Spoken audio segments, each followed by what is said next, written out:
तो मैथ को लेकर के कुछ बातें आपको समझनी है। जो शब्द वहां पर लिखे हैं वो शब्द आज आपके कंप्लीट होंगे, लेकिन मैथ का नेचर समझिए। गणित, गणित बड़ा डरावना है आपको पता है, लेकिन गणित उतना जितना डरावना है उससे कहीं ज्यादा इंटरेस्टिंग है। मजा आती है करने में, अगर आपने सीखा है, अच्छे से समझा है, मजा आती है। मैं आपको भरोसा दिलाता हूं और मैं पूरे कॉन्फिडेंस से इस बात को कहता हूं, अगर आप जीवन के छोटे मोटे कैलकुलेशन, क्योंकि सबसे बड़ी क्वेरी यही आती, सर मेरा बैकग्राउंड नहीं था, मैंने पढ़ा नहीं था, मैंने छोड़ दिया है, शादी हो गई, अब नहीं पढ़ पा रहे हैं, ऐसा है वैसा है, the lot of confusion here, lot of excuses, आप इसको एक्सक्यूज ही कहिए, लेकिन उन सारे एक्सक्यूजेस का एक सोल्यूशन है। अगर छोटी मोटी कैलकुलेशन जो आपकी डेली लाइफ में होती है, अगर आप उसको कर सकते हैं, आप उसको रिजॉल्व कर सकते हैं, वहां आपको गलती नहीं दिखती है, तो मैं आपको भरोसा दिलाता हूं कि आप मेरे साथ मैथ बहुत कॉन्फिडेंट पढ़ पाएंगे। और इस बात का मैं आपको श्योर भी, आपको पूरा वादा भी करता हूं, और नीचे आपको फीडबैक भी दिखेगा, लोग बताएंगे कि हाँ सर हमने सीखा है। इसमें कोई हमें डाउट नहीं, मुझे संदेह नहीं है, मुझे पता है कि हम बेसिक से कैसे आपको चीजें लेके जाएंगे और इजी और स्मूथ वे में लेके जाएंगे, आप सब बातें समझ पाएंगे।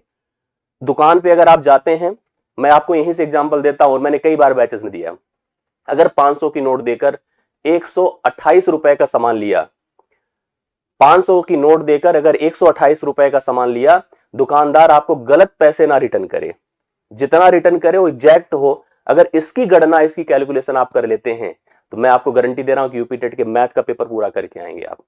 कितना रिटर्न करेगा बताइए? 500 की नोट दिया आपने, 128 का सामान लिया, अब आपके दिमाग में चला रहे 100 गया तो 400 बचा, 28 और जाएगा, 400 में 28 निकालेंगे तो पहले 20 निकला, 380, 8 और देना है, 372 रुपए हमें मिल जाएंगे, ऐसे सोचा होगा आपने। अगर आपने 372 रिटर्न की बात कर ली और इसमें डाउट नहीं आपको, मैं गारंटी दे रहा हूं कि आपको मैथ में प्रॉब्लम नहीं आएगी, ये मेरा भरोसा है, ये विश्वास मानकर चलिएगा।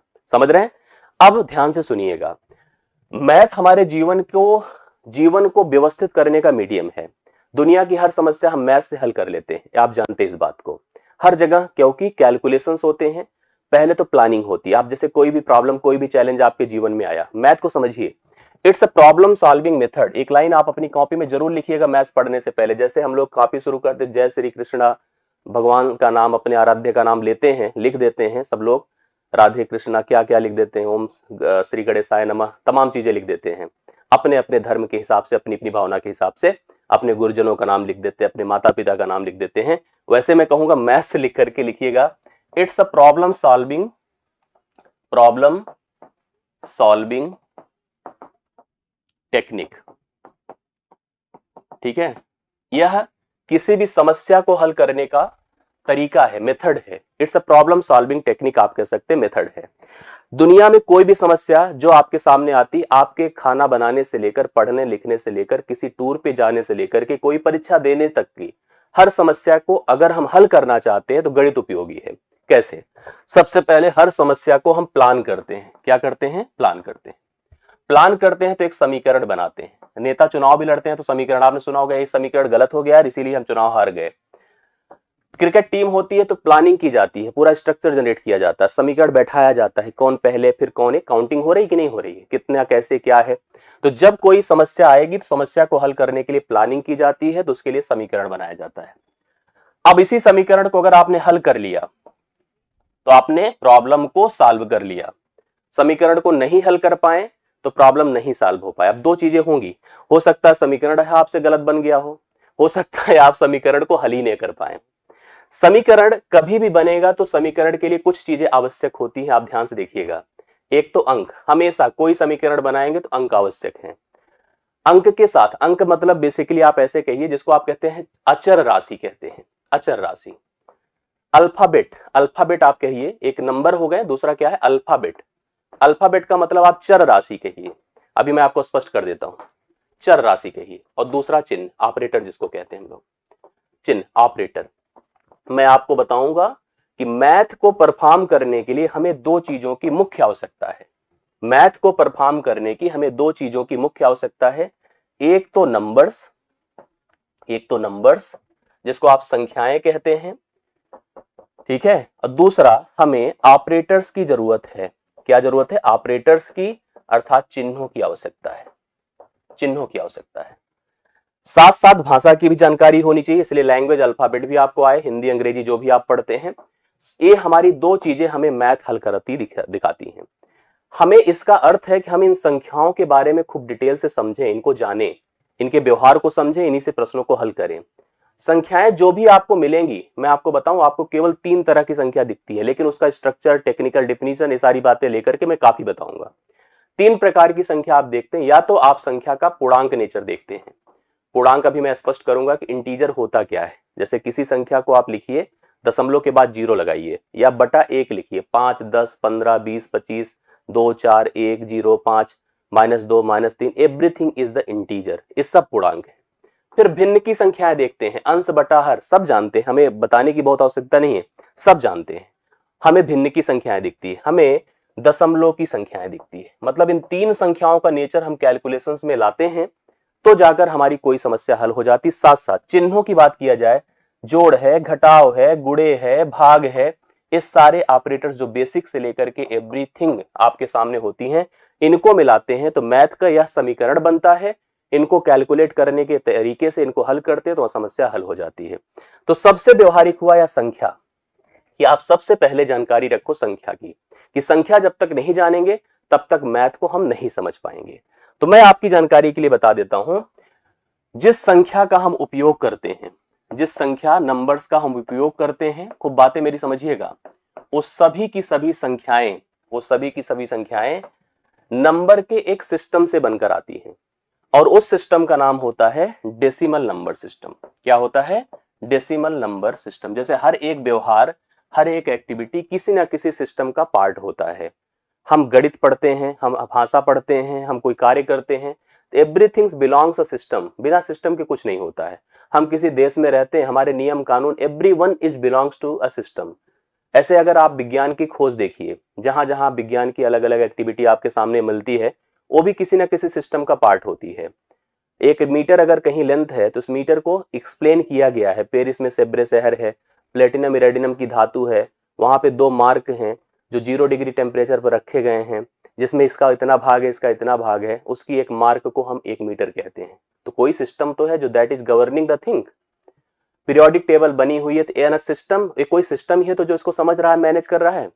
ऐसे ही मैथ भी तो डेवलप किया गया होगा, उसके टर्म को बनाए गए होंगे।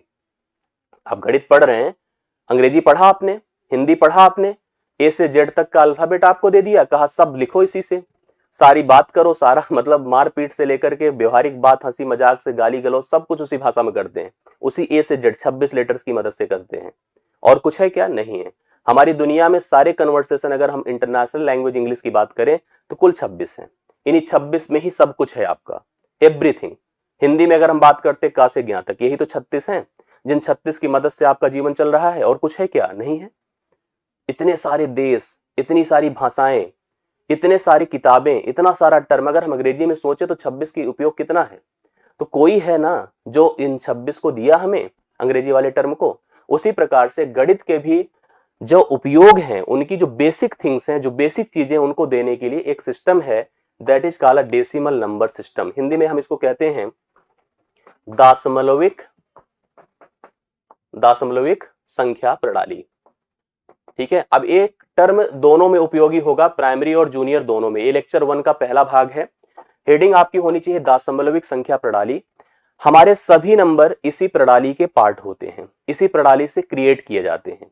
यह प्रणाली हमें कुछ सिंबल देती है। कौन कौन सी?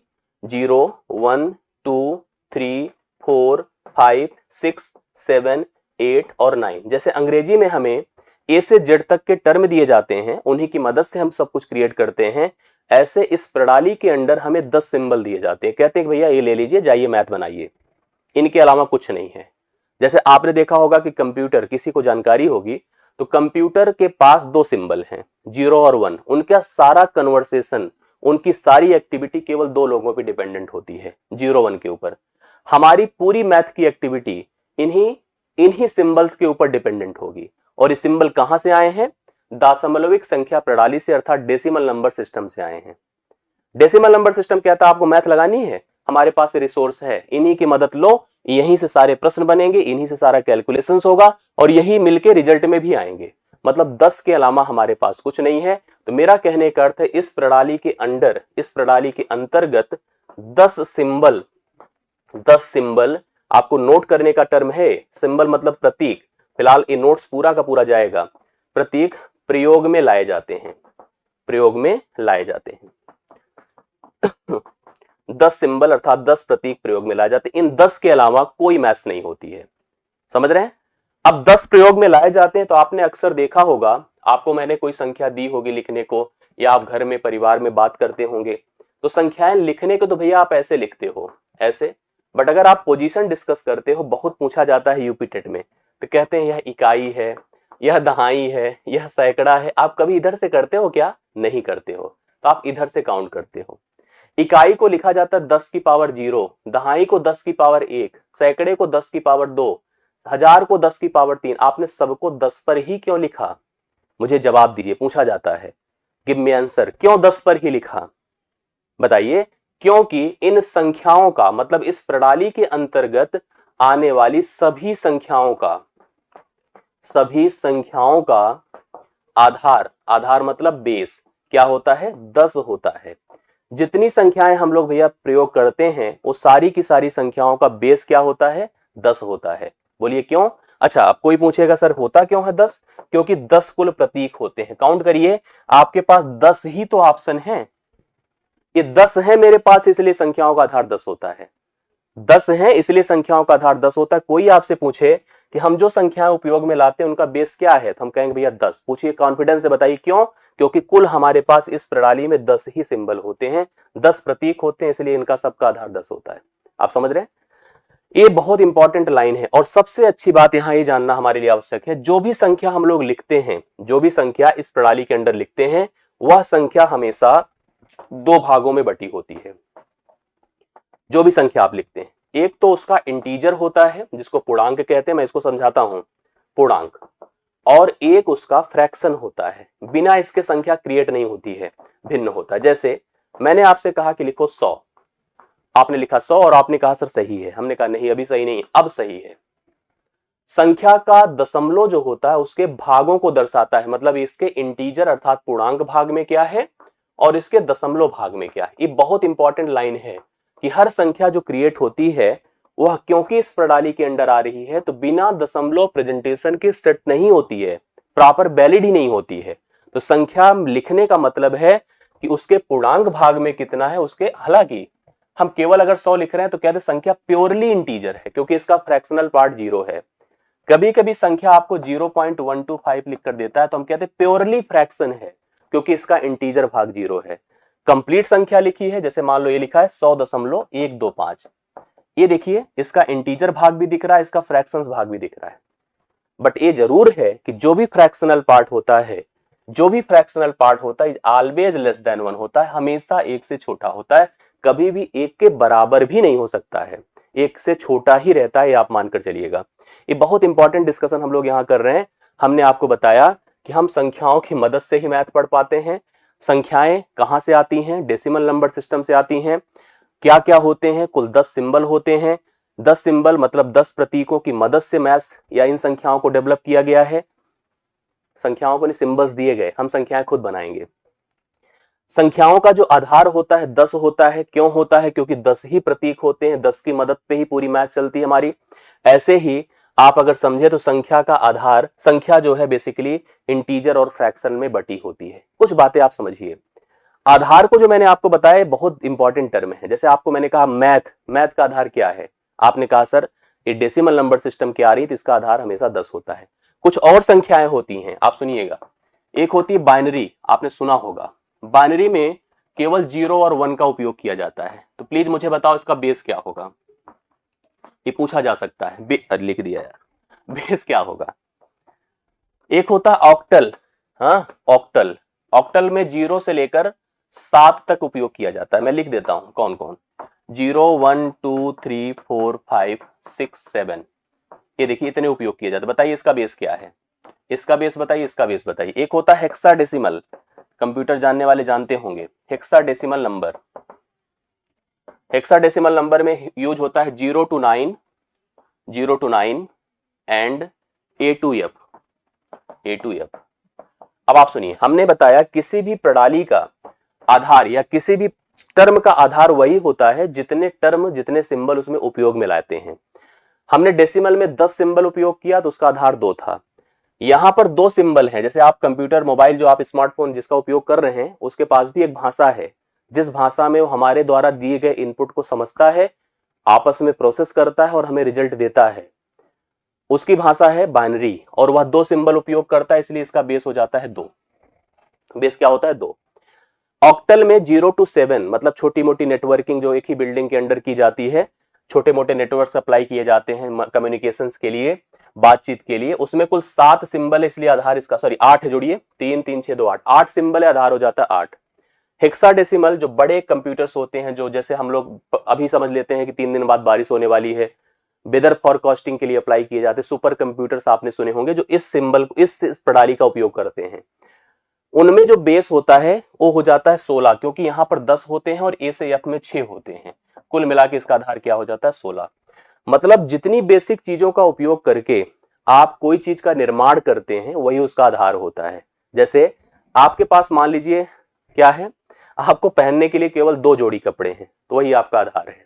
रहने के लिए केवल 2 कमरे हैं, वही आपका आधार है। आपके जेब में 100 रुपए हैं, वही आपका आधार है। अंग्रेजी बोलने के लिए 26 लेटर्स हैं, वही उसका आधार है। पूरी अंग्रेजी भाषा का वही आधार है। आधार मतलब जितने का उपयोग करके हम चीजों को बनाते हैं। ये बेसिक टर्म है जो जनरली पूछ लिए जाते हैं और बाइनरी के भी प्रश्न आपकी परीक्षा में आते हैं, जो मैं आपको स्पष्ट करूंगा ही करूंगा, निश्चित तौर पे मान के चलिएगा।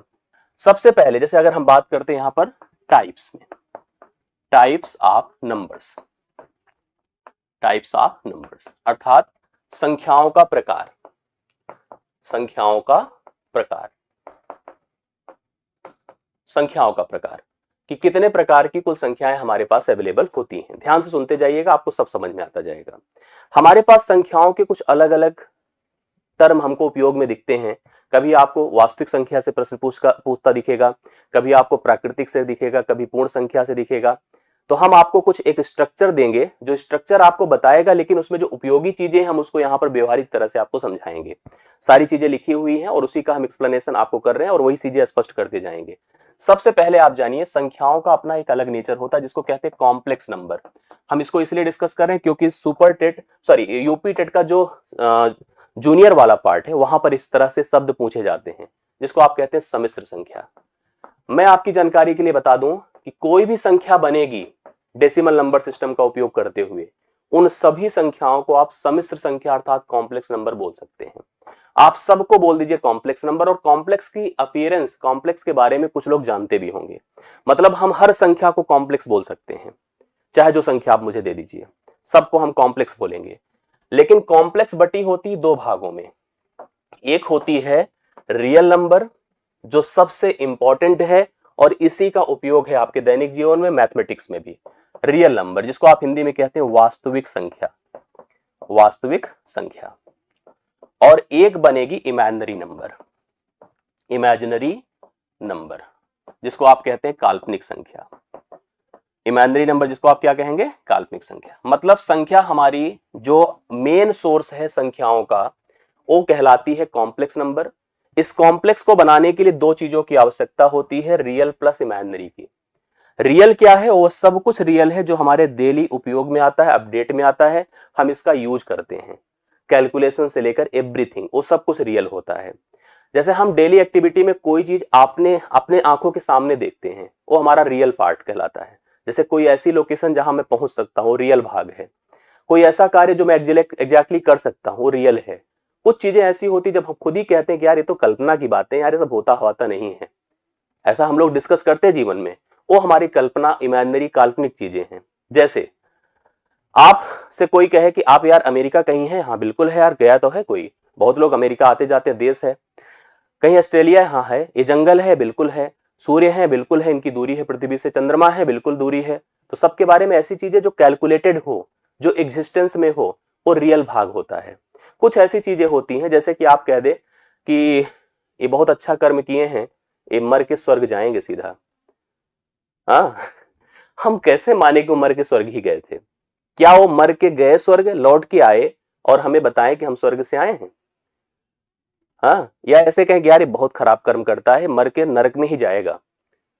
अब बताइए आप, वो मर के नरक में गए हैं, वो आए बताएं क्या कि हम गए थे तो वहां यार यमराज जी थे, उनके सब बड़े बड़े दूत थे, हम इतना खराब काम किए तो वहां पर जैसे लिखा नहीं रहता कढ़ाई में उबाल दिया, किसी को काट के भेज दिया, किसी को ऐसा कर दिया, तो बहुत सारे खराब खराब कर्म किए थे, तो इनको उस हिसाब से ग्रह दशा इनकी सही नहीं थी, तो मरने के बाद इनको नरक ही मिला।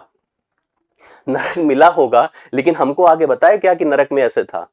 हम कैसे माने कि स्वर्ग है और कैसे माने नरक, क्योंकि हमने देखा ही नहीं है। हमने कहां पे देखा? सीरियल्स में देखा है। सीरियल में जैसा होता है कि इंद्र भगवान का दरबार है, भगवान जी बैठे हुए हैं, अच्छे लोगों को अच्छा व्यवहार किया जा रहा है। वहां देखिए आप, जैसे आजकल शादी विवाह में नहीं होता, स्टेज पे धुआं निकलता रहता है एकदम, धुआं क्या बोलते हैं उसको, गैस, अब जो भी कहिए उसको, ऐसे उड़ाते हैं, उसमें सब बैठे हैं, तो ऐसे वहां भी पर्यावरण इन्वायरमेंट बना रहता है, बड़ा अच्छा है, स्मूथ इन्वायरमेंट, साउंड चल रहा है, लोग बैठे हैं शांति के साथ, वो स्वर्ग है। वही फील होता है हमको अभी पहाड़ में, ऐसा एक इंद्र भगवान का दरबार है। यमराज जी का भी दरबार हमारे दिमाग में आ जाता है सीरियल्स मूवी में देख करके, कि बड़े बड़े मोटे मोटे दूत हैं मूछे रखे हुए, और सब लड़ रहे हैं, मार रहे हैं, काट रहे हैं, तो वो हमने नहीं देखा है, मतलब हमने केवल अनुभव किया है। जो मैथमेटिक्स केवल ऐसी है, जो मैथमेटिक्स केवल ऐसी है जहां पर केवल और केवल कैलकुलेशन कल्पना बेस्ड हो, काल्पनिक हो, वो आपका काल्पनिक नंबर है। और जो एक्चुअल कैलकुलेटिव हो, जो इसका उपयोग कर सके, जिसका आंसर आ सके, जो एग्जिस्टेंस में, वो वास्तविक है। काल्पनिक को थोड़ा न्यूमेरिकली हम समझें, हमारे पास संख्याओं का एक कलेक्शन है। आपने देखा कि हमारे पास 0 से लेकर 9 तक के कुल नंबर हैं। कुछ छोटी मोटी कैलकुलेशंस आप जानते हैं, जैसे क्या जानते हैं बताइए? आपको मैं कह दूं कि हमें √4 का मान बताओ, तो आप तुरंत बता देंगे, सर कहेंगे कि √4 मतलब 4 का वर्गमूल 2 होता है। कुछ लोग कहेंगे, ज्यादा जो जानकार होंगे, कहें सर क्या बात करें, +-2 होता है, क्योंकि 2 का वर्ग करिए चाहे -2 का वर्ग करिए 4 आएगा, तो यह इसका वर्गमूल है। मैं आप लोगों से अगर पूछूं कि √-4 क्या होगा, √-4 क्या होगा, अब कौन बताएगा हमें √-4 का मान? क्या आप लोग मुझे कमेंट कर सकते हैं? कमेंट आपके आ रहे हैं? हाँ, कुछ लोग कह रहे हैं कि सर इसका मान -2 होगा, कुछ लोग कह रहे हैं कि इसका मान +2 होगा। अब कंफ्यूजन यहां पर है, किसका मान क्या होगा? मैं आपको बता दूं कि ये कैलकुलेटिव है ही नहीं। क्यों कैलकुलेटिव नहीं है? क्योंकि कभी भी किसी भी संख्या का वर्ग नेगेटिव होता ही नहीं है। कोई भी संख्या का वर्ग नेगेटिव नहीं होता है, इसलिए √4 का मान हम ज्ञात नहीं कर सकते हैं। डायरेक्ट हम न्यूमेरिकली नहीं ज्ञात कर सकते हैं, क्योंकि कोई संख्या ले लो, संख्या के दो नेचर क्लियर होते हैं। संख्या या तो धनात्मक होती है या तो ऋणात्मक होती है। चाहे धनात्मक संख्या ले चाहे ऋणात्मक संख्या ले, उसका वर्ग करेंगे हमेशा धनात्मक आएगा, वर्ग हमेशा धनात्मक होता है, ऋणात्मक होता ही नहीं है। तो √-4 का वर्गमूल हम नहीं ज्ञात कर सकते। तो ये संख्या जो नेगेटिव में थी और हमने उसका स्क्वायर रूट करने को प्लान किया, वो काल्पनिक है। कोई संख्या अगर नेगेटिव है, ध्यान दीजिएगा, और उसका आप वर्गमूल करने की विचार कर लीजिए, तुरंत संख्या काल्पनिक हो जाती है। इसको व्यवस्थित कैसे किया गया? एक साइंटिस्ट थे जिनका नाम था यूलर। यूलर आए और यूलर ने कहा कि ऐसे का भी कुछ कैलकुलेशन, कुछ व्यवहार देना पड़ेगा, कुछ इसको सिद्ध करना पड़ेगा। तो उन्होंने √-1 को आई बोल दिया। क्या बोल दिया? आई। इस हिसाब से चाहे जो नंबर था, जैसे मान लीजिए √-4 था, तो √-4 को हम लिख दे √4 गुणे √-1, अर्थात हम इसको क्या लिख सकते हैं बताइए? इसको अब लिख सकते हैं, 4 का वर्गमूल तो क्लियर है ना, +-2, और आई, इसका मान आई है, तो इन्होंने कहा कि +-2i हो गया। यूलर एक बहुत बड़े मैथमेटिशियन थे, उन्होंने ही इस टर्म का अप्रोच दिया। इन्होंने बताया कि अगर हम √- मतलब नेगेटिव में कोई नंबर ले तो उसको हम आई प्रेजेंट कर सकते हैं, और आई के लिए हम लोग यहाँ पर उपयोग, अब चाहे जो भी रहे, कोई भी हम नेगेटिव लें, जैसे मान लीजिए हम √-5 ले रहे हैं, या कोई भी हम ले, सपोज करिए हमने कहा √-9 है, आप कहेंगे √-9, सॉरी इसको हम क्या लिख सकते हैं? इसको हम लिख सकते हैं √9 गुणे √-1, अर्थात इसका वर्गमूल +-3 होगा, और इसको आई के साथ प्रेजेंट करिए।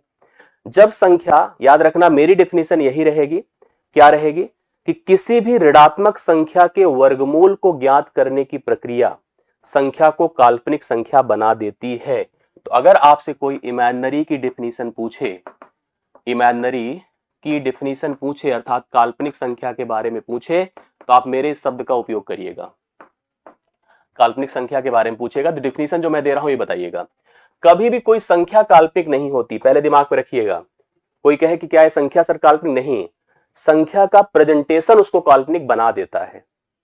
संख्या कोई काल्पनिक नहीं होती है, संख्या का जो प्रेजेंटेशन है, तरीका है, उसको काल्पनिक बना देता है। जैसे मैं क्या लिखूंगा सुनिए, मैंने कहा ऋणात्मक, डिफिनीशन लिखिएगा और यही बताइएगा लोगों को, संख्याओं, ऋणात्मक संख्याओं के वर्गमूल, वर्गमूल को ज्ञात करने की प्रक्रिया, प्रक्रिया संख्या को काल्पनिक, काल्पनिक संख्या बना देती है। हमने कोई संख्या के बारे में नहीं, हमने कहा बना देती है। The square root of any negative number change the number in the form of imaginary number. अगर हम किसी भी ऋणात्मक संख्या का वर्गमूल निकालने जाएंगे तो वह संख्या काल्पनिक संख्या बन जाती है। जैसे आप नेगेटिव लिखिए और कह दीजिए वर्गमूल, ये बन गई इमेजिनरी। ये देखिए, समझ रहे हैं? आपको वर्किंग समझ में आई होगी। जैसे यूलर ने क्या क्या कॉन्सेप्ट दे दिया था वो भी ध्यान आकर रखिएगा। उन्होंने कहा अंडर रूट -1, हमने कहा आई, उन्होंने नहीं बताया था, हमने क्या बताया। जरूरत पड़ेगी अब आई, अंडर रूट -1 आई हो गया। इस बात को बड़े ध्यान से समझिएगा कि यहां पर उन्होंने कुछ और इसके बारे में बताया कि अगर आई का मान अंडर रूट -1 है तो आई वर्ग क्या होगा, आई वर्ग -1 हो जाएगा। वर्ग करिए, आई क्यूब क्या होगा, आई क्यूब क्या हो जाएगा पता है, आई स्क्वायर इंटू आई, आई स्क्वायर का मान -1 है, ये हो जाएगा -i। आई की पावर 4 क्या होगा, आई स्क्वायर का होल वर्ग, आई स्क्वायर का होल वर्ग अर्थात -1 का होल वर्ग 1 होगा। अब याद रखिए इसी तरह से अगर आप नीचे जाइएगा, आई की पावर अगर मैं 5 पूछूंगा ये हो जाएगा, आई की पावर आपसे 6 कोई पूछेगा तो ये हो जाएगा। मतलब ये 4 ही मान रिपीट होते रहते हैं, इसके अलावा कोई एक्स्ट्रा मान नहीं आता है। तो कभी कभी आपसे आई की पावर में नंबर पूछ लेता है, 4 ही नंबर रिपीट करेंगे, जो आई है वही आई की पावर अब 5 हो जाएगा, जो आई स्क्वायर है आई की पावर 6 हो जाएगा, आई क्यूब है आई की पावर 7 हो जाएगा, आई की पावर 4, आई की पावर, ऐसे ही रिपीट करता चला जाएगा। तो आई को दिमाग में रखिएगा। फिलहाल हमको ये याद रखना है कि हमारा इमेजिनरी है क्या। आपने कहा किसी भी संख्या का जो ऋणात्मक है उसका वर्गमूल जैसे ही निकालने की मैं कोशिश करूंगा, संख्या इमेजिनरी बन जाती है। संख्या एक्चुअली इमेजिनरी नहीं होती है, ठीक है। अब जैसे मान लो अंडर रूट -5 है, अंडर रूट -3 है, अंडर रूट मतलब कुछ भी रूट के अंदर है और नेगेटिव है, तुरंत वो काल्पनिक है। मेरी बातें समझ रहे हैं? अब सबसे बड़ी बात जिसको हम लोग यूज करते हैं, जिसको जानते हैं, वो होता है वास्तविक। वास्तविक का ही जीवन में उपयोग है। कहते नहीं यार ये रियल पर्सन है, ये सही में है, इसका सही उपयोग किया जा सकता है। इसको आप लोग समझिए कि वास्तविक संख्या क्या है। समझिएगा वास्तविक संख्या, ध्यान से मेरी बात को सुनिएगा। पहली बात तो आप इसके बारे में जानिए कि इस संख्या को अंग्रेजी में क्या कह रहे हैं, real number. Real number denote किससे करते हैं, कैपिटल आर से। जहां कैपिटल आर की बात होती है उसको हम वास्तविक संख्या कहते हैं। मैं इसको डिफाइन करूं तो ये बताऊंगा कि एक वास्तविक संख्या रेखा होती है जो इस प्रकार से होती है। जैसे स्केल होता है आपका, जो स्केल समझते हैं ना, थोड़ा तिरछा मैंने बनाया जबकि सीधा बनना चाहिए। अब उतना सीधा मेरे से बनेगा नहीं, लेकिन समझ लीजिए यही संख्या रेखा है। इस संख्या को हम कहते हैं real number line. Real number line, इस संख्या रेखा पर जो अवेलेबल है सब वास्तविक है। और मैं कह दूं सब अवेलेबल है, कुछ छूटेगा नहीं। आप सब सोचिए सब आएगा इस पे। यहां बीच में 0 होता है और इसका राइट नेचर है, मतलब ये आप इधर जाएंगे तो पॉजिटिव संख्याएं मिलेंगी, 1 मिलेगा, 2 मिलेगा, 3 मिलेगा, 4 मिलेगा और बढ़ते जाइए प्लस अनंत तक जाएंगे, संख्या नहीं रुकेगी। इसका नेगेटिव नेचर है, यहां -1 मिलेगा, -2 मिलेगा, -3 मिलेगा, -4 मिलेगा, ये बढ़ता जाएगा, कभी खत्म नहीं होगा। यहां -इन्फिनाइट मिलेगा। अब इस संख्या रेखा पर जितना कुछ अवेलेबल है सब वास्तविक है। और कितना अवेलेबल है मैं आपको बता दूं, आप गिन नहीं पाओगे कहीं पे भी। आप स्केल देखे हैं, स्केल आप चाहे मिलीमीटर स्केल यूज कर रहे हैं, चाहे सेंटीमीटर, चाहे इंची टेप अप्लाई कर रहे हैं, चाहे घड़ी देखिए, सब कुछ इसी के बिहेवियर पे काम करता है। हम कह सकते हैं जो भी संख्याएं इस रेखा पर प्रेजेंटेड है, प्रदर्शित की जा सकती हैं, सब वास्तविक हैं। और मैं कह दूं सबको मैं प्रदर्शित कर भी सकता हूं, काल्पनिक को छोड़कर। काल्पनिक तो मान लीजिए प्रेजेंटेशन था, काल्पनिक was not a number, that was a presentation, कि आपने एक रूट के अंदर लाके रख दिया था। बाकी सबको यहां रख सकते हैं आप। अब सुनिए, दो वास्तविक संख्याएं जैसे 0 है और 1 है, मैं आपसे पूछूं कि किन 0 और 1 के बीच में कुल कितनी वास्तविक होंगी। जैसे आप अपनी स्केल उठा लो, आपकी स्केल मान लीजिए ऐसे है, मिलीमीटर स्केल ही है, यहां 0 होगा, यहां 1 तक जाने में ऐसे होगा 1 2 3 4, 1 2 3 4। मैं आपसे पूछूं कि इस 0 से 1 तक में कुल कितनी वास्तविक संख्याएं होगी, तो मैं आपको क्या बताऊंगा पता है? अनंत वास्तविक होंगी। कितनी होगी भैया? अनंत वास्तविक होंगी। कैसे? मैं आपको डिस्ट्रीब्यूट करके दिखाता हूं, सुनिए। अभी आपको सब क्लियर होगा। 0 उठाइए और 1 लाइए। 0 से 1, 1 2 3 4, 1 2 3 4। बहुत लोग कंफ्यूज होते हैं इन सब चीजों में। यहां क्या है? 0.11, ये 0.1 हो जाएगा। और ये क्या है पता है? 0.2 है। ठीक, ऐसे बढ़ते बढ़ते अब देखो होता कैसे, डिस्ट्रीब्यूट कैसे होता है। 0.1, 0.2, 0.3, 0.4, 0.5, 6, 7, 8, 9, फिर पहुंच गए 10 पर। अब आप ये बताओ कि ये फिर से ऐसे डिस्ट्रीब्यूट होगा। यहां भी 1 2 3 4, 1 2 3 4, ये होगा 0.11, 0.12। अब फिर बांट दीजिए ऐसे, ये बढ़ता रहेगा, जीवन में कभी खत्म नहीं होगा। कोई आपसे एक प्रश्न पूछे किन्हीं भी दो वास्तविक संख्याओं के बीच में कितनी वास्तविक संख्याएं आ सकती हैं, तो आप हमेशा इस प्रश्न का उत्तर यही देंगे कि वास्तविक संख्याओं के किसी भी ग्रुप को उठा लें, उनके बीच हमेशा अनंत वास्तविक संख्याएं प्राप्त होती हैं। सोचिए भी नहीं इससे कम। ठीक है, हम गिन नहीं पाएंगे। हम 0 से 1 तक जाना चाहते हैं भैया, ये जो लाइन है ना यहां से यहां तक इतना ज्यादा है कि मैं इसको क्रॉस करूं तो गिन नहीं पाऊंगा। डायरेक्ट जंप करके चले जाओ अलग बात है। इसी प्रकार से किन्हीं से किसी के बीच अगर आप यहां से यहां भी जाना चाहते हैं, यहां से यहां जाना चाहते हैं, यहां से यहां जाना चाहते हैं, मतलब किन्हीं भी दो वास्तविक संख्याओं के बीच अनंत वास्तविक संख्याएं प्राप्त होती हैं। हर कैलकुलेशन में जो नंबर उपयोग में लाए जाते हैं, प्रश्न बनाने के लिए भी इस रेखा से मदद मांगी जाती है, उत्तर आता भी है तो इसी रेखा का कोई एक भाग होता है, तो मतलब सब कुछ इसी रेखा पर अवेलेबल है। याद रखिएगा इस बात को, तो बहुत गंभीरता से आप लीजिए। दूसरी बात यहां बहुत इंपॉर्टेंट जानना है हमारे लिए, मतलब वो बहुत इंपॉर्टेंट है कि रियल नंबर जो होता है, वास्तविक संख्या जिसको आप कह रहे हैं, ये एक्चुअली दो भागों में बढ़ जाता है। वास्तविक संख्या दो भागों में बढ़ जाती है। एक होता है भैया परिमेय संख्या, ये क्या हो जाता है? परिमेय संख्या। परिमेय संख्या जिसको आप कहते हैं रैशनल नंबर। बहुत इंपॉर्टेंट शब्द हैं ये सब। इसको हम कैपिटल क्यू से प्रेजेंट करते हैं, कैपिटल क्यू से हम लिख कर दिखाते हैं। दूसरा है इरैशनल नंबर। इरैशनल नंबर, अपरिमेय संख्या। आप एक बात सोच रहे होंगे कि सर किसी किसी में सिंबल बता दे रहे हैं, जैसे हमने देखिए यहाँ पर कैपिटल क्यू लिख दिया। इमेजिनरी इरैशनल के लिए हम कोई नहीं लिख रहे हैं। हमने उधर कॉम्प्लेक्स को जेड से अक्सर लोग डिनोट करते हैं, हमने रियल को कैपिटल आर से डिनोट किया, बट हम इमेजिनरी को नहीं डिनोट किए।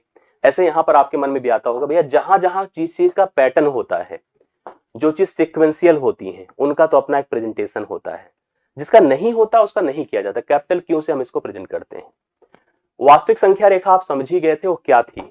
वो ये थी, देखिए जिस रेखा से इसको आप बनाने जा रहे हैं वो ये थी। ये देखो ये क्या थी? 0 1 2 3 सोन कहां तक? प्लस इन्फिनाइट तक। फिर देखिए -1 -2 -3 सोन माइनस इन्फिनाइट तक। उसी रेखा के भागों को, लोगों को हम दो भागों में बांट रहे थे। हमने कहा पहली है परिमेय, दूसरी है अपरिमेय। आइए जानिए क्या है परिमेय। पूछा हमेशा जाता है, परिमेय से प्रश्न आता ही आता है।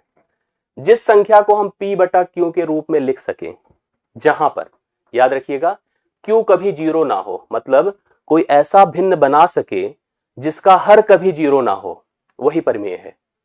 आप किसी भी संख्या को सोच लो, हर संख्या को आप p बटा क्यू लिख सकते हैं। जैसे मैंने कहा कि 2 है, हम कहेंगे यार क्या बात कर रहे हो, 2 बटा 1 है। हमने कहा 1 बटा 5 है, -3 बटा 4 है। आपने पूछा सर 1.5, हमने कहा क्या, देखो 15 बटा 10 लिख सकते हैं। ठीक है, आपने कहा सर 0.5, हमने कहा कि इसको आप 5 बटा 10 लिख सकते हो। 1 बटा 3 है, 22 बटा 7 है। आप जिस भी किसी संख्या को, आपने कहा सर 5, हमने कहा 5 नहीं 5 बटा 1 सोचो। जिस भी संख्या को आप p बटा क्यू अर्थात भिन्न के रूप में लिख सके, अंशहर के रूप में डिवाइड कर सके, the every number is called a rational number. और मैं आपको देता हूं गारंटी, लिख लीजिए मेरे शब्दों को, चाहे यूट्यूब पे बोल रहा हूं पब्लिकली, हर संख्या को हम p बटा क्यू के रूप में लिख सकते हैं। संख्या चाहे जो आप मेरे को दे दो, मैं उसको परिमेय संख्या में लिख दूंगा। ठीक है, तो आप कहोगे सर फिर इसको क्यों लिखें, इसके बारे में भी मैं बताता हूं। मतलब जितना वास्तविक, जैसे हमने एक बात वहां कहा कि अपरिमेय कुछ नहीं होता है, अपरिमेय बन जाता है। जब हम उस पर एक कैलकुलेशन परफॉर्म करते हैं तो अपरिमेय बन जाता है। अपरिमेय होता थोड़ी है, हमने रूट लगा दिया, नंबर क्यों लगा रहे थे, नंबर रहता तो फिर बनता हो क्या अपरिमेय, तब तो समझ में, सॉरी इमेजिनरी, तब तो समझ में आता, आपने तो फालतू में रूट लगा दिया तो अपरिमेय बन गया, वो इरेशनल बन गया। ऐसे ही मैं यहां भी कह रहा हूं कि ये सब जितने वास्तविक हैं ये सब लगभग लगभग परिमेय हैं। अपरिमेय बन जाता है, कैसे बन जाता है, कुछ इस पर भी ऐसे ही आप करोगे, इधर उधर छेड़खानी करोगे तो बन जाएगा वो भी। क्या बन जाएगा सुनिए, अपरिमेय कोई संख्या कब होगा, हमसे कहा जाएगा वास्तविक, देखो ये भी ध्यान दीजिएगा, ये सब वास्तविक ही हैं। हमने कहा ऐसी वास्तविक संख्याओं का समूह जो ना तो विभाजित हो ना ही आवर्ती हो। अभी दो शब्द बनकर आए, विभाजित हो ना ही आवर्ती हो। जो संख्याएं ना तो विभाजित हो ना ही आवर्ती हो, नाइदर टर्मिनेटिंग नॉर रिपीटिंग, अंग्रेजी में लिखना चाहते तो लिख सकते हैं नाइदर टर्मिनेटिंग, नाइदर एक ही बार लिखूंगा, दो बार नहीं, नाइदर टर्मिनेटिंग, ठीक है, फिर नार रिपीटिंग, चलो दो बार लिखने की जरूरत भी नहीं है। ना तो हम किसी चीज को अगर टर्मिनेट कर पाए ना ही उसको हम रिपीट करा पाए, तो वही संख्या हमारी क्या है, वही संख्या हमारी अपरिमेय है। लेकिन मैं गारंटी दे रहा हूं कि हम हर संख्या को, अगर हम संख्या है हम भिन्न के रूप में लिखेंगे तो या तो हम उसे, मैं आपको दिखाता हूं, शब्द जो आया है विभाजित होना, वो बहुत बड़ी बात है, क्योंकि जिस संख्या रेखा का आप उपयोग कर रहे हैं, जहां से डिस्ट्रीब्यूशन आप कर रहे हैं, सुनिए थोड़ा उसके नेचर को तो समझिए। ये देखिए उसका नेचर क्या है, जिस डेफिनेशन की वो मांग कर रहा है, जिस टेक्निकल टर्म की वो मांग कर रहा है, वो कहां से आएगा, वो डिवीजन से आएगा। किससे आएगा, डिवीजन से, अर्थात भाग से। मैं भी एकदम साफ सुथरी डेफिनेशन दे दूंगा, पहले आप समझिए, वह कहां से आएगा, भाग से आएगा। और जब भाग होगा, भाग मतलब बंटवारा, इसका मतलब, अब सोचो अगर किसी के घर में एक ही लड़का है, एक वारिस है, तो उसकी प्रॉपर्टी का कोई बंटवारा है नहीं, इकलौता है, सब उसी का है। लेकिन अगर एक से दो हुए तो डिस्ट्रीब्यूशन हो गया प्रॉपर्टी का, रिलायंस कम्युनिकेशन भी बढ़ गई दो भागों में। अगर अनिल अंबानी मुकेश अंबानी एक ही लोग होते तो कहते कि यहां पर एक ही लोग हैं, मतलब उन्हीं का सब होता, बट दो लोगों होने की वजह से, मतलब इस सेंस बना, अगर हम भिन्न बनाएं, अंश बटा हर करें, तो नीचे अगर हम एक के अलावा कुछ भी लिखें, अगर हम नॉट इक्वल टू 1 है तो 100% वह संख्या आपकी डिवीजन प्रक्रिया को फॉलो करेगा। इस रेखा में जो कुछ दिख रहे हैं, जैसे आप जीरो लीजिए, जीरो ही है, एक 1/1 है, 2/1 है, 3/1 है, -2 है, जो दिख रहा है, जो दिखेगा, इन सब के केवल एक वारिस हैं, सबके नीचे एक है, डिस्ट्रीब्यूशन होना ही नहीं इनका। ये सब लोग अपने मस्त हैं, सब परिमेय हैं। टेंशन किसको है पता है, जो इनके बीच में है, जैसे इनके बीच में है कोई, इनके बीच में है कोई, इनके बीच में कोई है, जो फ्रैक्शनल नंबर है, जिनमें हर में 2 हो, 4 हो, 3 हो, 5 हो, ऐसे हो, उन्हीं का डिस्ट्रीब्यूशन, उन्हीं का बंटवारा होना है, उन्हीं को डिवाइड किया जाएगा। और जब कभी डिवाइड किया जाता है, भाग आप सब दिए हैं, हम भी दिए हैं, भाग के केवल 3 रिजल्ट आते हैं। कैसे, क्या क्या आता सुनिए। एक ऐसा भाग आएगा जैसे 15/5 है, 5 से भाग करिए कितना जाएगा, 3, अर्थात यह पूर्णतः विभाजित है, पूर्णतः विभाजित है, याद रखिए पूर्णतः क्या है, विभाजित है। एक 15/4 है, भाग करिए 3.15 है, एक कितना आएगा, 4 तिया 12, 4 तिया 12 हो गया, 3 4 7 28, 4 5 20, ठीक है, 3.75 आएगा। ये भी, इसको भी कहेंगे पूर्णता नहीं, विभाजित तो है लेकिन दशमलव के कुछ अंकों के बाद, इसको भी विभाजित मानते हैं। ये पूरी तरह से तो विभाजित नहीं है, लेकिन दशमलव के कुछ अंकों के बाद ही विभाजित है, लेकिन इसको भी हम टर्मिनेटिंग मानते हैं। ये भी टर्मिनेटिंग है और ये भी टर्मिनेटिंग है, चाहे पूरी तरह से कटे या ना कटे, दशमलव के कुछ अंकों के बाद ही कटे, लेकिन कट जाए तो वह भी विभाजित ही माना जाता है। बट कुछ ऐसे भी भिन्न होते हैं, जैसे कि 1/3 है, 1/3 है। अब आप थोड़ा भाग देके देखो, 1 को 3 से पॉइंट लगेगा, 0.339, 1 आया, फिर 3 बढ़ाते जाइए तो 0.3333 सो ऑन इनफिनाइट तक। ये नहीं, अब इसी को कहते हैं रिपीटिंग। मेरा कहने का अर्थ है, अगर कोई भिन्न है, कोई भाग है, तो या तो पूर्णतः विभाजित होगा, ये गारंटी दे रहा हूं मैं आपको, पूर्णतः विभाजित होगा, या दशमलव के कुछ अंकों के बाद विभाजित होगा, दशमलव के कुछ अंक बाद विभाजित होगा, ठीक है, या तो आवर्ती होगा। नहीं विभाजित होगा तो 100% आवर्ती होगा। समझ रहे हैं? मैंने कहा कोई भी भिन्न बना लो, कोई भी भाग का प्रोसेस बना ले, या तो पूर्णता विभाजित होगा या दशमलव के कुछ अंक बाद विभाजित होगा। अगर नहीं विभाजित होगा तो गारंटी ले लीजिए आवर्ती होगा। इसका मतलब कोई भी भिन्न बन गया वह अपरिमेय नहीं होगा, कोई भी भिन्न बन गया वह अपरिमेय नहीं होगा। क्यों? अपरिमेय साफ साफ कहता है ना तो विभाजित हो ना ही आवर्ती हो। हम तो कह रहे हैं या तो विभाजित होगा कोई नंबर या तो आवर्ती होगा। ये कहता है कि ना तो विभाजित हो ना आवर्ती हो। अब हम कहां से लाएं भाई इनके लिए? मेरी बातें समझ रहे हैं कि नहीं? मेरी बातें क्लियर हो रही, समझ में आ रही तो बताइएगा। मैंने कहा इनकी डिमांड है ना तो विभाजित हो ना आवर्ती हो। मैंने कहा सब या तो विभाजित होंगे या तो आवर्ती होंगे। अब क्या होगा? अब ये ढूंढेंगे, ऐसी बात नहीं है, ये ढूंढे। तो अपरिमेय के लिए हम लोग जब ढूंढना शुरू किए तो इनको जैसे ऐसी डिमांड है, मैं आपको बताऊं, जैसे आपने किया, मान लीजिए आपने 15/4 किया, आपने देखा 3.75 आया। मान लीजिए 1/3 आपने किया तो 0.33333333 इन्फिनाइट हो गया। मतलब कोई चीज अपने आप को रिपीट किया। आप कोई भिन्न लिख लो, 15/7 लिख लो, ये भी थोड़ी देर बाद अपने आप को रिपीट करेगा।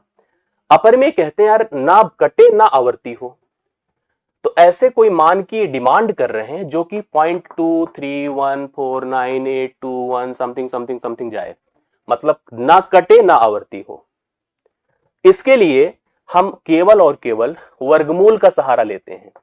और वर्गमूल भी किसका करते हैं वो भी सुनिएगा, जो नॉन परफेक्ट स्क्वायर नंबर हैं, जो पूर्ण वर्ग संख्या नहीं है, पूर्ण वर्ग संख्या नहीं है, सुनिएगा, पूर्ण वर्ग संख्या नहीं है। जैसे 1 पूर्ण वर्ग है क्योंकि 1 का वर्ग है, 4 पूर्ण वर्ग है 2 का वर्ग है, 9 पूर्ण वर्ग है 3 का वर्ग है, 16 पूर्ण वर्ग है 25 पूर्ण वर्ग है। इन संख्याओं का सहारा मत लीजिए। जो बीच में बचे √2 है, √3 है, √5 है, √6 है, √7 है, √8 है, ये सब संख्याएं आपकी क्या है बताइए? ये सब संख्याएं आपकी अपरिमेय है। आप किसी का भी मान मोबाइल से निकालिए, किसी से भी निकालिए, यहां पर ये सब की सब क्या हो जाएगी बताइए? ये सब की सब आपकी पूर्ण वर्ग संख्या नहीं थी। और इनका वर्गमूल आप करोगे तो जैसे आप कहे हैं ना उसी प्रकार का रिजल्ट इनमें आएगा, मतलब चाहते हैं वही रिजल्ट आएगा। तो अपरिमेय की डेफिनेशन क्या हो गई? जैसे मैंने उसका इमेजिनरी का बताया था, अपरिमेय की क्या होगी बताइए? अपरिमेय संख्या क्या हो गई? हम लिख सकते हैं इसकी डेफिनेशन में, जो संख्याएं पूर्ण वर्ग नहीं है, पूर्ण वर्ग संख्या नहीं है, उनके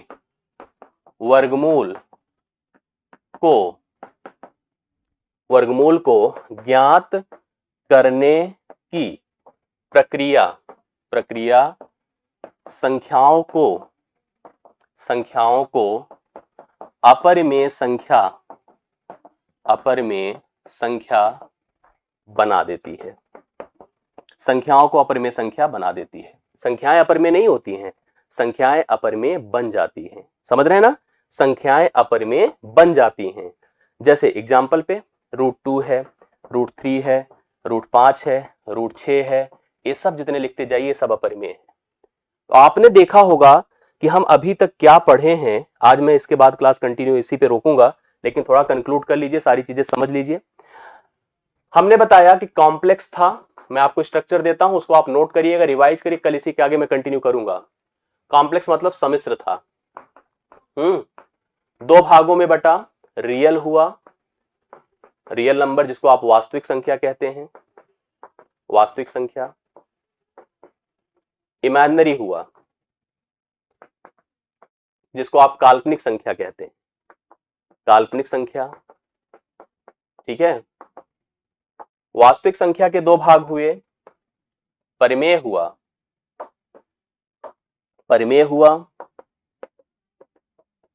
इसको रैशनल नंबर कहते हैं हम लोग। अपरिमेय, इरेशनल नंबर, अपरिमेय संख्या मतलब इरेशनल नंबर। सुनिए, ये मेन थी जो 2 लोगों से मिलकर बनी थी। ये कोई संख्या नहीं थी जो बन गई थी जब आपने किसी नेगेटिव का स्क्वायर रूट फाइंड किया। परिमेय इसी का एक भाग है और मैक्सिमम यही है। अपरिमेय बन गया, कब बन गया पता है? जब हमने जो नॉन परफेक्ट स्क्वायर थे उनका वर्गमूल ज्ञात किया तो ये बन गया। तो मतलब है जो वर्गमूल है बड़ा खतरनाक है, संख्याओं को डिस्ट्रीब्यूट कर दे रहा है और किसी लायक नहीं बना रहा उनको, कभी इमेजिनरी बना दे रहा है, कभी अपरिमेय बना दे रहा है। जब ऋणात्मक का निकाला तो काल्पनिक बन गई, जब नॉन परफेक्ट स्क्वायर का निकाला तो अपरिमेय बन गई। अब इसी का डिस्ट्रीब्यूशन फिर होगा परिमेय का, और यहां से पूर्णांक बनेगा। देखिए मैं इसका एक स्ट्रक्चर ऑलरेडी बनाया हूं, ये देखिए, complex number, real, imaginary. Real दो भागों में, रैशनल, इरेशनल। रैशनल दो भागों में, इंटीजर, फ्रैक्शनल। इंटीजर तीन भागों में, positive, negative, zero. Whole number, natural number, prime number, composite number. और सबसे ज्यादा इनके फैक्ट। उस नंबर के बारे में थोड़ा, उसके स्ट्रक्चर के बारे में समझें। कुछ विशेष बातें मैंने बताई। मैंने कहा कि यह एक प्रकार की, जैसे आप लोगों ने सीखा होगा मैथ्स क्या है, और साथ साथ आपने पढ़ा होगा कि ये किसका पार्ट है। जैसे कि एक सिस्टम है डेसिमल नंबर सिस्टम, जो हमें कुछ सिंबल देता है, उसी का पार्ट है। मैंने संख्याओं को लेकर के, उसके बेस को लेकर के, अगर आपने कल की क्लास नहीं की है तो निश्चित तौर पर आपको करना चाहिए। आप क्लास को करिएगा तो आपको सारी बातें और सारी प्रैक्टिकलिटी समझ में आएगी। मैं यहाँ पर कुछ टर्म को सिखा पाया था, आपको समझा पाया था। मैंने कहा था कि जो संख्याएं अगर हम टाइप्स में कैटेगराइज करें तो संख्याएं बेसिक तौर पर कॉम्प्लेक्स नंबर कहलाती हैं, जो दो भागों में बटी होती हैं। जैसे आप देखिए ध्यान से, ये हमने इसको एक्सप्लेन किया था। कॉम्प्लेक्स नंबर दो भागों में बटी थी, रियल और इमेजिनरी। फर्स्ट ऑफ ऑल मैंने इमेजिनरी को एक्सप्लेन किया, फिर मैंने रियल को एक्सप्लेन किया। आमतौर पर मैंने कहा कि लगभग लगभग सभी संख्याएं रियल ही होती हैं, वास्तविक ही होती हैं। आप उन वास्तविक संख्याओं के स्वरूप को समझेंगे तो आपको पता चलेगा कि यह भी दो भागों में बटी होती है। मैं आपको कंफर्म करता हूं कि हम संख्या रेखा पर जितनी भी संख्याओं को प्रेजेंट कर पाते हैं वो सब की सब वास्तविक होती हैं। आप इस प्रेजेंटेशन को समझेंगे तो आपको रियलाइज होगा कि एक नंबर लाइन होती है जो जीरो से लेकर पॉजिटिव इन्फिनाइट तक जाती है और जीरो से लेकर नेगेटिव इन्फिनाइट तक जाती है, जो कि इन्फिनाइट नंबर कंटेन करती है प्रत्येक दो नंबर के बीच में। आप किसी भी क्वेश्चन के बनाने में, किसी भी प्रश्न के हल करने में जिन संख्याओं का उपयोग करते, they are available on this number line, that is divided in the two part. अच्छा, इसके पहले भी मैंने जब आपको बताया था कि इमेजिनरी नंबर कोई नंबर नहीं होता है, इट्स अ प्रेजेंटेशन।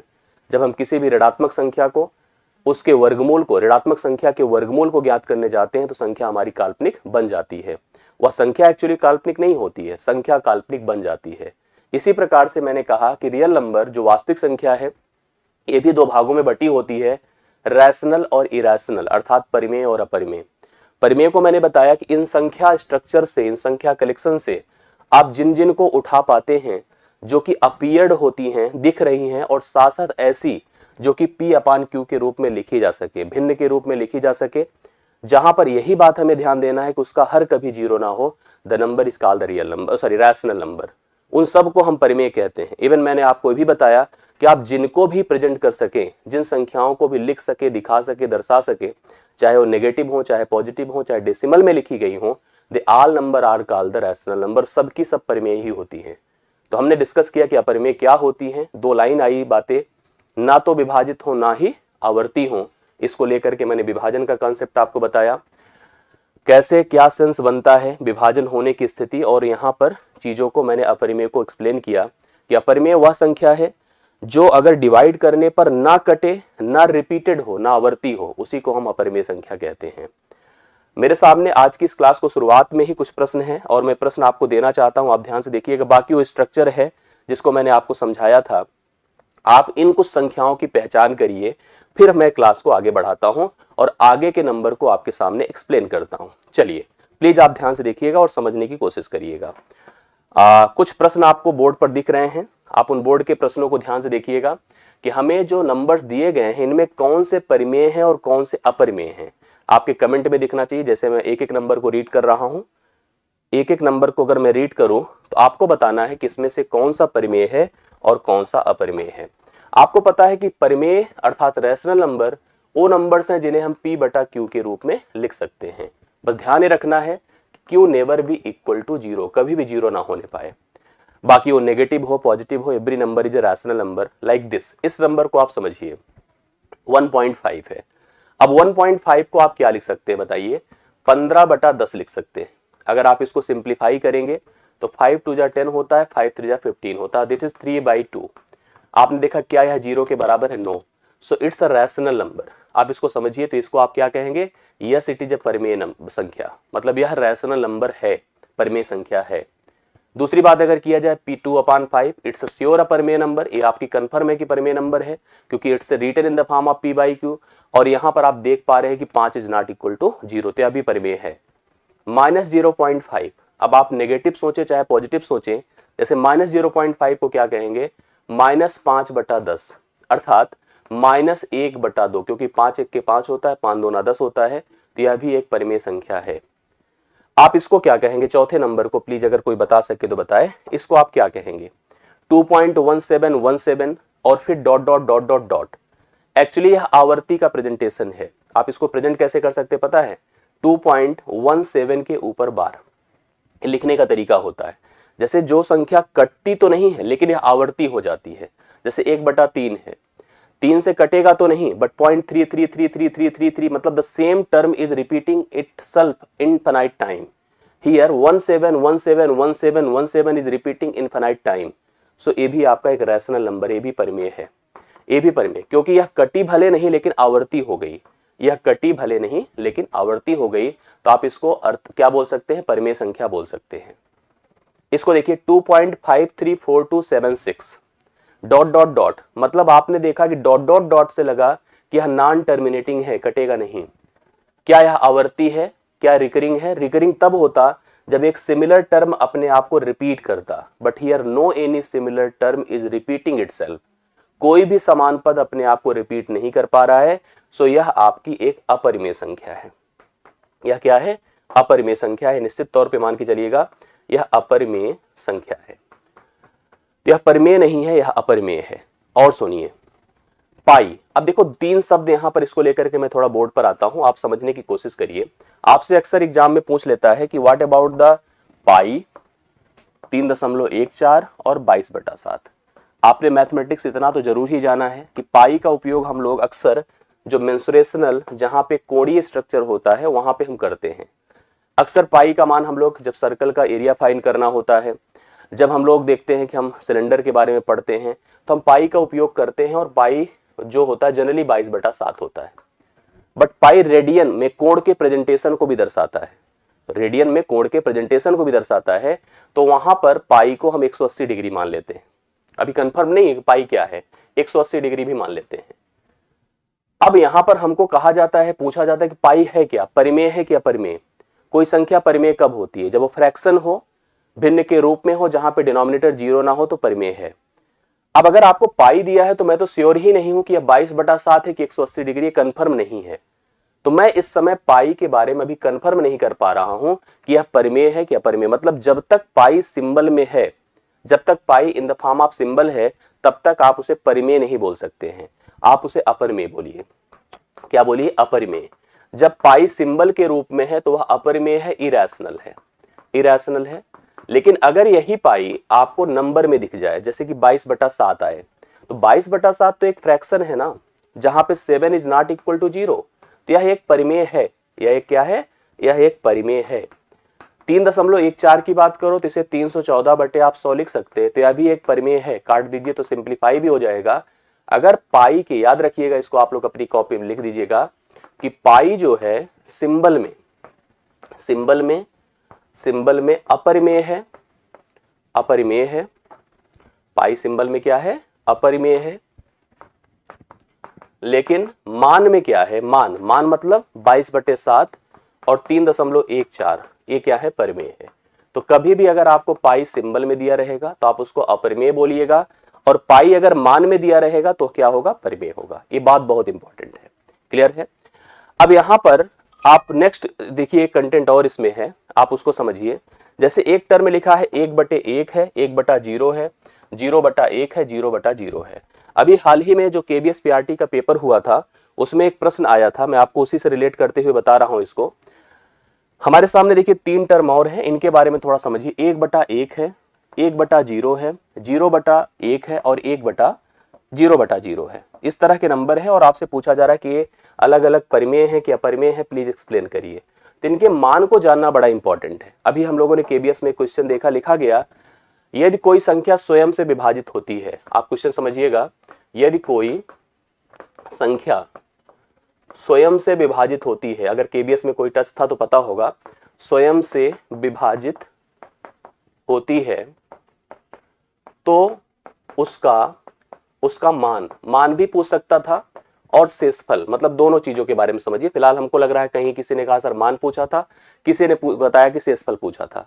मान या शेषफल क्या होगा, ऐसे पूछा गया था।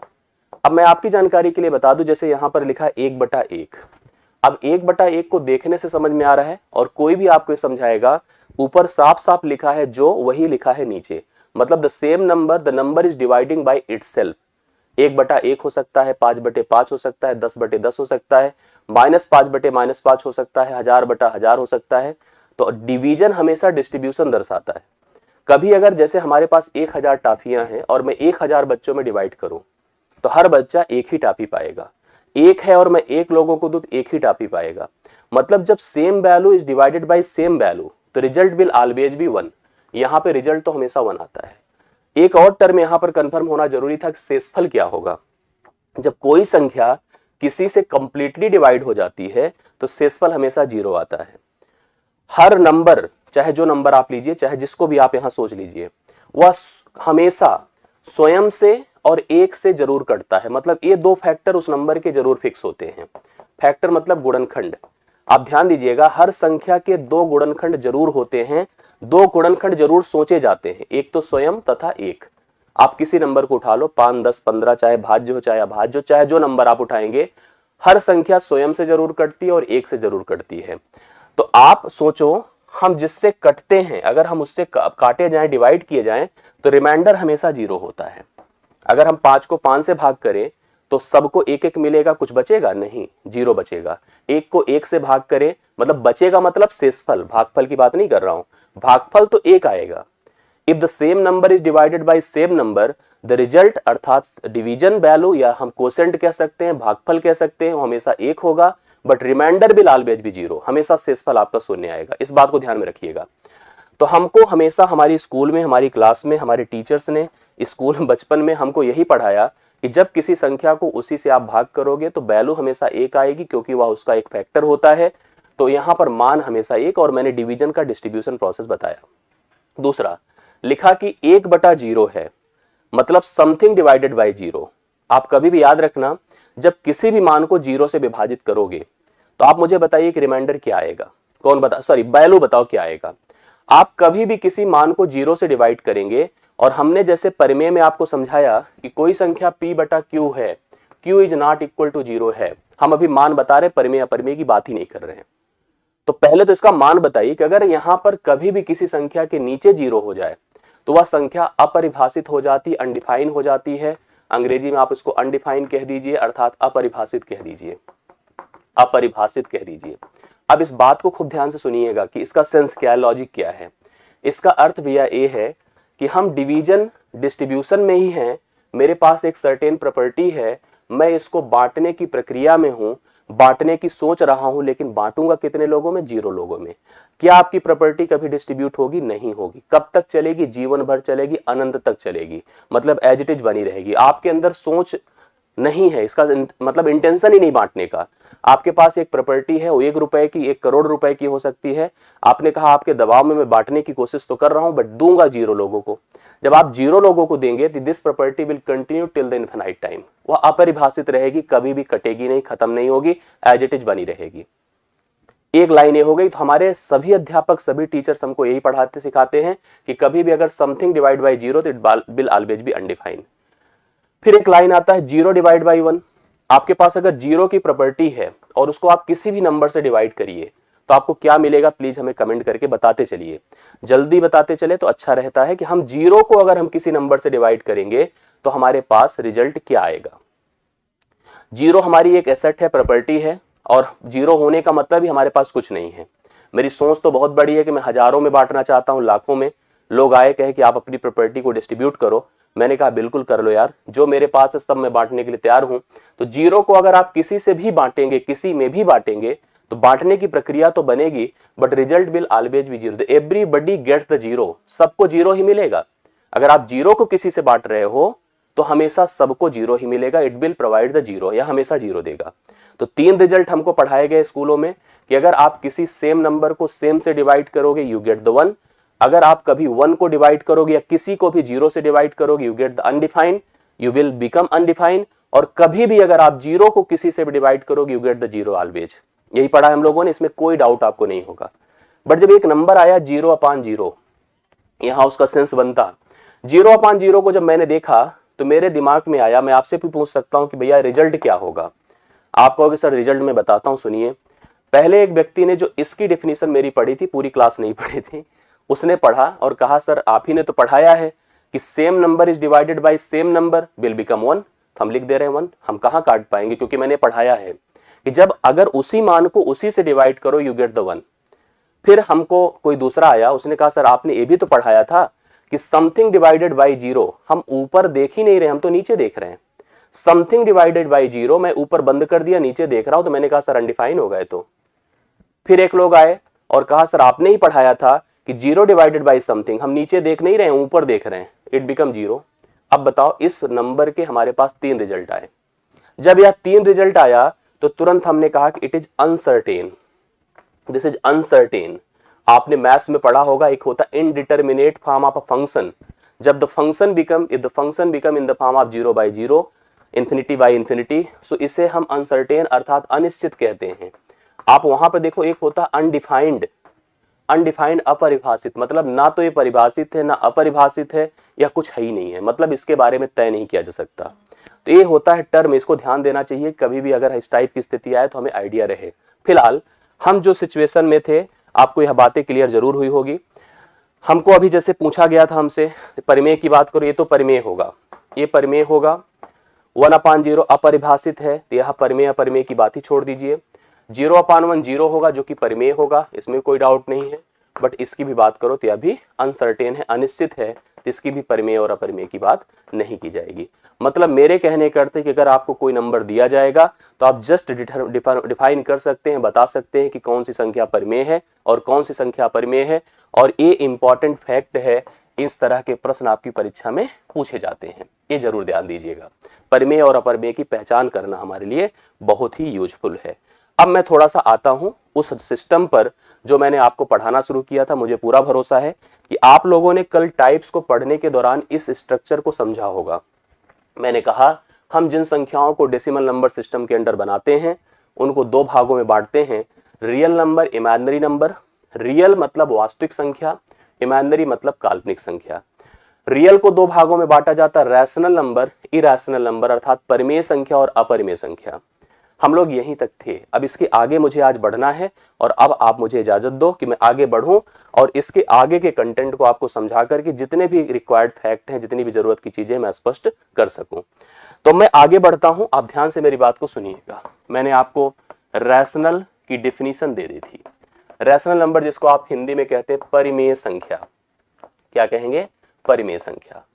अब इस परिमेय संख्या के बारे में खूब मन लगा के सुनिए, समझिए। डेफिनेशन ऑलरेडी मैंने दिया है कि the number written in the form of p/q, जहां पे q never be equal to 0 is called rational number. ये आप लोग को अच्छी तरह से पता है। एक बात ध्यान दीजिएगा, खूब समझ करके चलिएगा। रैशनल भैया आया कहां से है? रैशनल कहां से आया मुझे बताइए। एक नंबर लाइन थी जो कि रियल नंबर लाइन थी, 0 1 2 3 so on plus infinite, -1 -2 -3 so on minus infinite. ध्यान से देखिएगा, ये आपकी रियल नंबर लाइन थी, वास्तविक संख्या रेखा थी। मैंने आपसे कहा कि इसकी अक्सर नंबर मतलब मैक्सिमम नंबर इसके सब रैशनल ऑलमोस्ट हो जाते हैं, इरैशनल भी बनाया जाता है। इरैशनल कुछ अलग से नहीं बनकर आता है। हमने कहा था जो संख्या पूर्ण वर्ग नहीं होती है उसको जब हम रूट में रखते हैं तो वही इरैशनल नंबर बन जाता है, जैसे कि √2 है, √3 है। तो it's a number presentation, it's not exact number, it's a number presentation जो कि आपका अपरिमेय बन जाता है। तो almost number on this line is called the rational number. But इस रैशनल को हम डिवाइड करेंगे 2 भागों में। एक होता है इंटीजर, एक होता है इंटीजर जिसको आप कहते हैं पूर्णांक, पूर्णांक। एक होता है फ्रैक्शनल, फ्रैक्शनल जिसको आप कहेंगे भिन्नात्मक। अब सुनिएगा, जब मैं आपको इंटीजर एक्सप्लेन करूंगा तो तो इंटीजर में कहूंगा, अच्छा इंटीजर को प्रेजेंट किससे किया जाता है, जेड से या तो आई से, चाहे जेड बोलिए चाहे आई बोलिए। आपको मैं एक कलेक्शन दे रहा हूं, minus infinite dot dot dot dot dot -2 -1 0 1 2 so on बढ़ते गए plus infinite, this is a collection, so it is called the integer, यही आपका पूर्णांक है। भिन्नात्मक क्या है, ऐसे नंबर हैं, इंटीजर ऐसे नंबर हैं, ध्यान से सुनिएगा, इंटीजर ऐसे नंबर है जब वो फ्रैक्शंस के फॉर्म में आएंगे a बटा b के फॉर्म में, तो it will always be equal to 1, यह हमेशा 1 रहेगा, जो हर का मान होगा अगर किसी भिन्न का अगर 1 है, नंबर चाहे नेगेटिव है चाहे पॉजिटिव है, अगर हर का मान किसी संख्या में 1 है तो it will always be integer. But अगर हर का मान a बाई बी है और this is not equal to 1 and 0, 0 भी मत लिखिएगा, मतलब 1 और 0 के अलावा भिन्न के हर में कुछ भी हो जाए, सो इट्स अ फ्रैक्शनल नंबर या भिन्नात्मक संख्या। अभी एकदम क्रिस्टल एंड क्लियर हो जाएगा, आपको समझते जाइएगा, अभी एकदम क्लियर हो जाएगा इसमें हो क्या रहा है। बस मैं आपसे पूछूं, मैंने डिस्ट्रीब्यूशन तो कर दिया कि परिमेय को 2 भागों में बांटा, इधर भैया पूर्णांक, इधर हो गया भिन्न। अब मुझे एक बात आप लोग बताइए, एक कलेक्शन भी आपको साफ साफ दिख रहा होगा, ये कलेक्शन है इंटीजर का और यह है रियल नंबर का। आप प्लीज कमेंट करके बताओ इन दोनों कलेक्शन में कुछ फर्क है कि सेम है दोनों, एक बार कमेंट करिए हमें। दोनों कलेक्शन जो आपको इंटीजर रियल नंबर का दिख रहा है और इंटीजर का दिख रहा है, प्रेजेंट तो दोनों एक ही तरह से हो रहे हैं, क्या दोनों जो है एक ही तरह के हैं, क्या दोनों एक ही तरह के हैं कि दोनों में कुछ फर्क है। अब आप में से बहुत सारे लोग हमें कहते हैं सर कोई फर्क नहीं है, जैसे माइनस इन्फिनाइट से प्लस इन्फिनाइट तक ओ है वैसे ही माइनस इन्फिनाइट से प्लस इन्फिनाइट तक ए है, ठीक है। इसमें भी आप देख रहे हैं कि -3 -2 ये सब बढ़ता ऐसे जा रहा है, इसमें भी ऐसे बढ़ता जा रहा है। बहुत सारे लोग इसके फर्क को समझ नहीं पाते हैं, बट आप इस समझो there are the larger major difference between these two collection. इन दोनों में लार्ज नहीं बहुत बड़ा फर्क है, बहुत बड़ा फर्क है। अगर कल की क्लास आपको याद हो, अगर नहीं याद हो तो कल देखिएगा जरूर कर वाली क्लास को, अगर नहीं याद हो तो आप ध्यान दीजिए, मैंने कहा था उस समय समझाया तो उसको जरूर देख लीजिए, अगर याद हो तो बहुत अच्छी बात है। मैंने कहा था ये जो रियल नंबर लाइन है इसमें एक नंबर से दूसरे नंबर तक पहुंचने में इनफाइनाइट नंबर कलेक्शन होते हैं, 0 से 1 तक जाना है तो अनंत संख्याएं से गुजरेंगे तब जाके 1 पे पहुंच पाएंगे, समझ रहे हैं। लेकिन यहां की बात किया जाए तो यहां पर आप देखो तो 0 से 1 तक पहुंचने में आपको कोई क्रॉस नहीं करना है, after 0 just 1 just 2 just 3 just 4 ऐसे बढ़ते गए, -1 -2 -3 -4 ऐसे बढ़ते गए। मतलब यहां पर कोई रेंज नहीं है, यह एक सेट है, यह एक समुच्चय है, समूह है, और यह क्या है, एक रेंज है, यह एक रेंज है। रेंज का मतलब ये होता है कि 0 से 1 के बीच जो लाइन डॉटेड है ना, बनी है ना, इट कंटेनिंग द नंबर। यहाँ 0 के बाद कामा तब 1 है, अर्थात 0 के बाद तुरंत 1 है, 1 के बाद तुरंत 2 है, 2 के बाद 3 है, इधर -1 है, -2 है, -3 है, तो यह एक सेट है, समुच्चय है, समूह है। इस लाइन को ऐसे उठाइए, इसमें से जो नंबर विजिबल आपको दिख रहे हैं ऐसे पकड़िए, पकड़ के लाके यहां रख दीजिए, बाकी जो लाइन में गैप गैप गैप गैप है वो सब इधर चले आएंगे। आप सुनिए, इस लाइन को ऐसे पकड़िए, यहां पर पकड़कर जितने लोग विजिबल हैं 1 2 0 1 2 3 4 5 -1 -2 -3, मतलब जो बीच में स्पेस उसको छोड़ दीजिए, बाकी उनको लाके यहीं पे रख दीजिए, तो यह इंटीजर बन जाता है। जो बीच के स्पेस वाले टर्म हैं, दो पूर्णांकों के बीच, मतलब जैसे 0 1 के बीच, 0 -1 के बीच जो नंबर्स अवेलेबल हैं उनको लाके यहां रख दीजिए, तो वह केवल फ्रैक्शनल नंबर हो जाते हैं। बाकी आपको इंटीजर इसी कलेक्शन से ही मैंने बनाया है।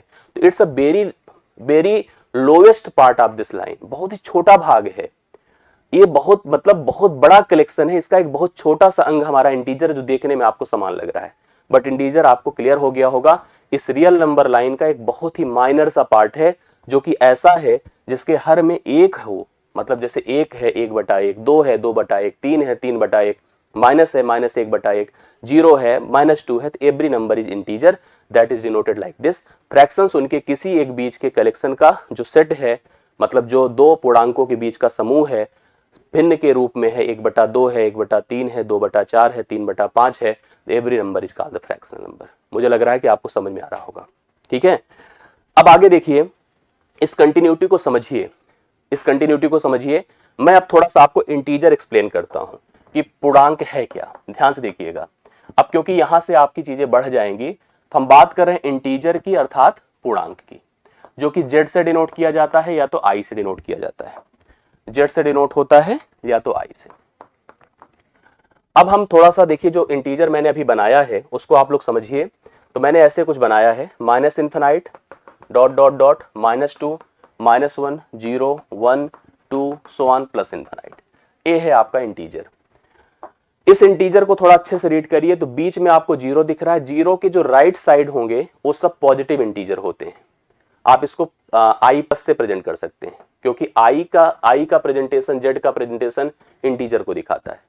जीरो के जो लेफ्ट साइड हैं वो सब नेगेटिव इंटीजर हैं, आई माइनस अर्थात नेगेटिव इंटीजर हैं। जीरो न्यूट्रल होता है, हैविंग नो एनी चार्ज, ना तो पॉजिटिव होता है ना नेगेटिव होता है। हम याद रखें कि अगर हम इधर से, मतलब हमारा मूवमेंट इस साइड है, चाहे जहां से भी है, मतलब अगर हमारा मूवमेंट राइट है तो हम बढ़ते हैं, क्या होते हैं, बढ़ते हैं अर्थात बड़े होते हैं। अगर हमारा मूवमेंट नेगेटिव है, मतलब लेफ्ट साइड है, हमारा मूवमेंट अगर लेफ्ट है तो हम घटते हैं, क्या होते हैं, घटते हैं, कम होते हैं। कुछ बातें समझिए। और जीरो के नजदीक जो सबसे पहला पॉजिटिव इंटीजर होता है, सबसे पहला पॉजिटिव इंटीजर होता है, वो सबसे स्मॉलेस्ट पॉजिटिव इंटीजर होता है, स्मॉलेस्ट पॉजिटिव होता है, क्योंकि एक सबसे छोटा होता है, उसके आगे बढ़ते चले जाते हैं। जीरो के नजदीक जो सबसे पहला नेगेटिव इंटीजर होता है वो लार्जेस्ट नेगेटिव होता है, लार्जेस्ट नेगेटिव, इसके बाद सब छोटे होते चले जाते हैं। नंबर चाहे जितना बड़ा होता जाएगा नेगेटिव साइड में, मान उतना ही उसका छोटा होता जाएगा। जीरो न्यूट्रल की तरह काम करता है, ना पॉजिटिव होता है ना नेगेटिव होता है। जैसे आपने पढ़ा होगा न्यूक्लियस, नाभिक में प्रोटॉन, इलेक्ट्रॉन और न्यूट्रॉन। प्रोटॉन पॉजिटिव चार्ज रखता है, इलेक्ट्रॉन नेगेटिव रखता है और न्यूट्रॉन कोई चार्ज नहीं रखता है। उसी प्रकार से जीरो दोनों को बैलेंस कर रहा है, पॉजिटिव और नेगेटिव को। अपने राइट में वह पॉजिटिव इंटीजर दे रहा है, अपने लेफ्ट में वह नेगेटिव इंटीजर दे रहा है। कह रहा हमारे से अगर राइट जाओगे तो बढ़ोगे, हमारे से लेफ्ट जाओगे तो घटोगे। जो हमारे सबसे क्लोज में पॉजिटिव है वो सबसे बड़ा, सबसे छोटा है, उसके बाद सब बढ़ते हैं। जो हमारे सबसे क्लोज नेगेटिव है वो सबसे बड़ा है, उसके बाद सब घटते हैं। तो जीरो का अपना एक स्पेसिफिक रोल होता है। ये इंटीजर की बात है, थीम है।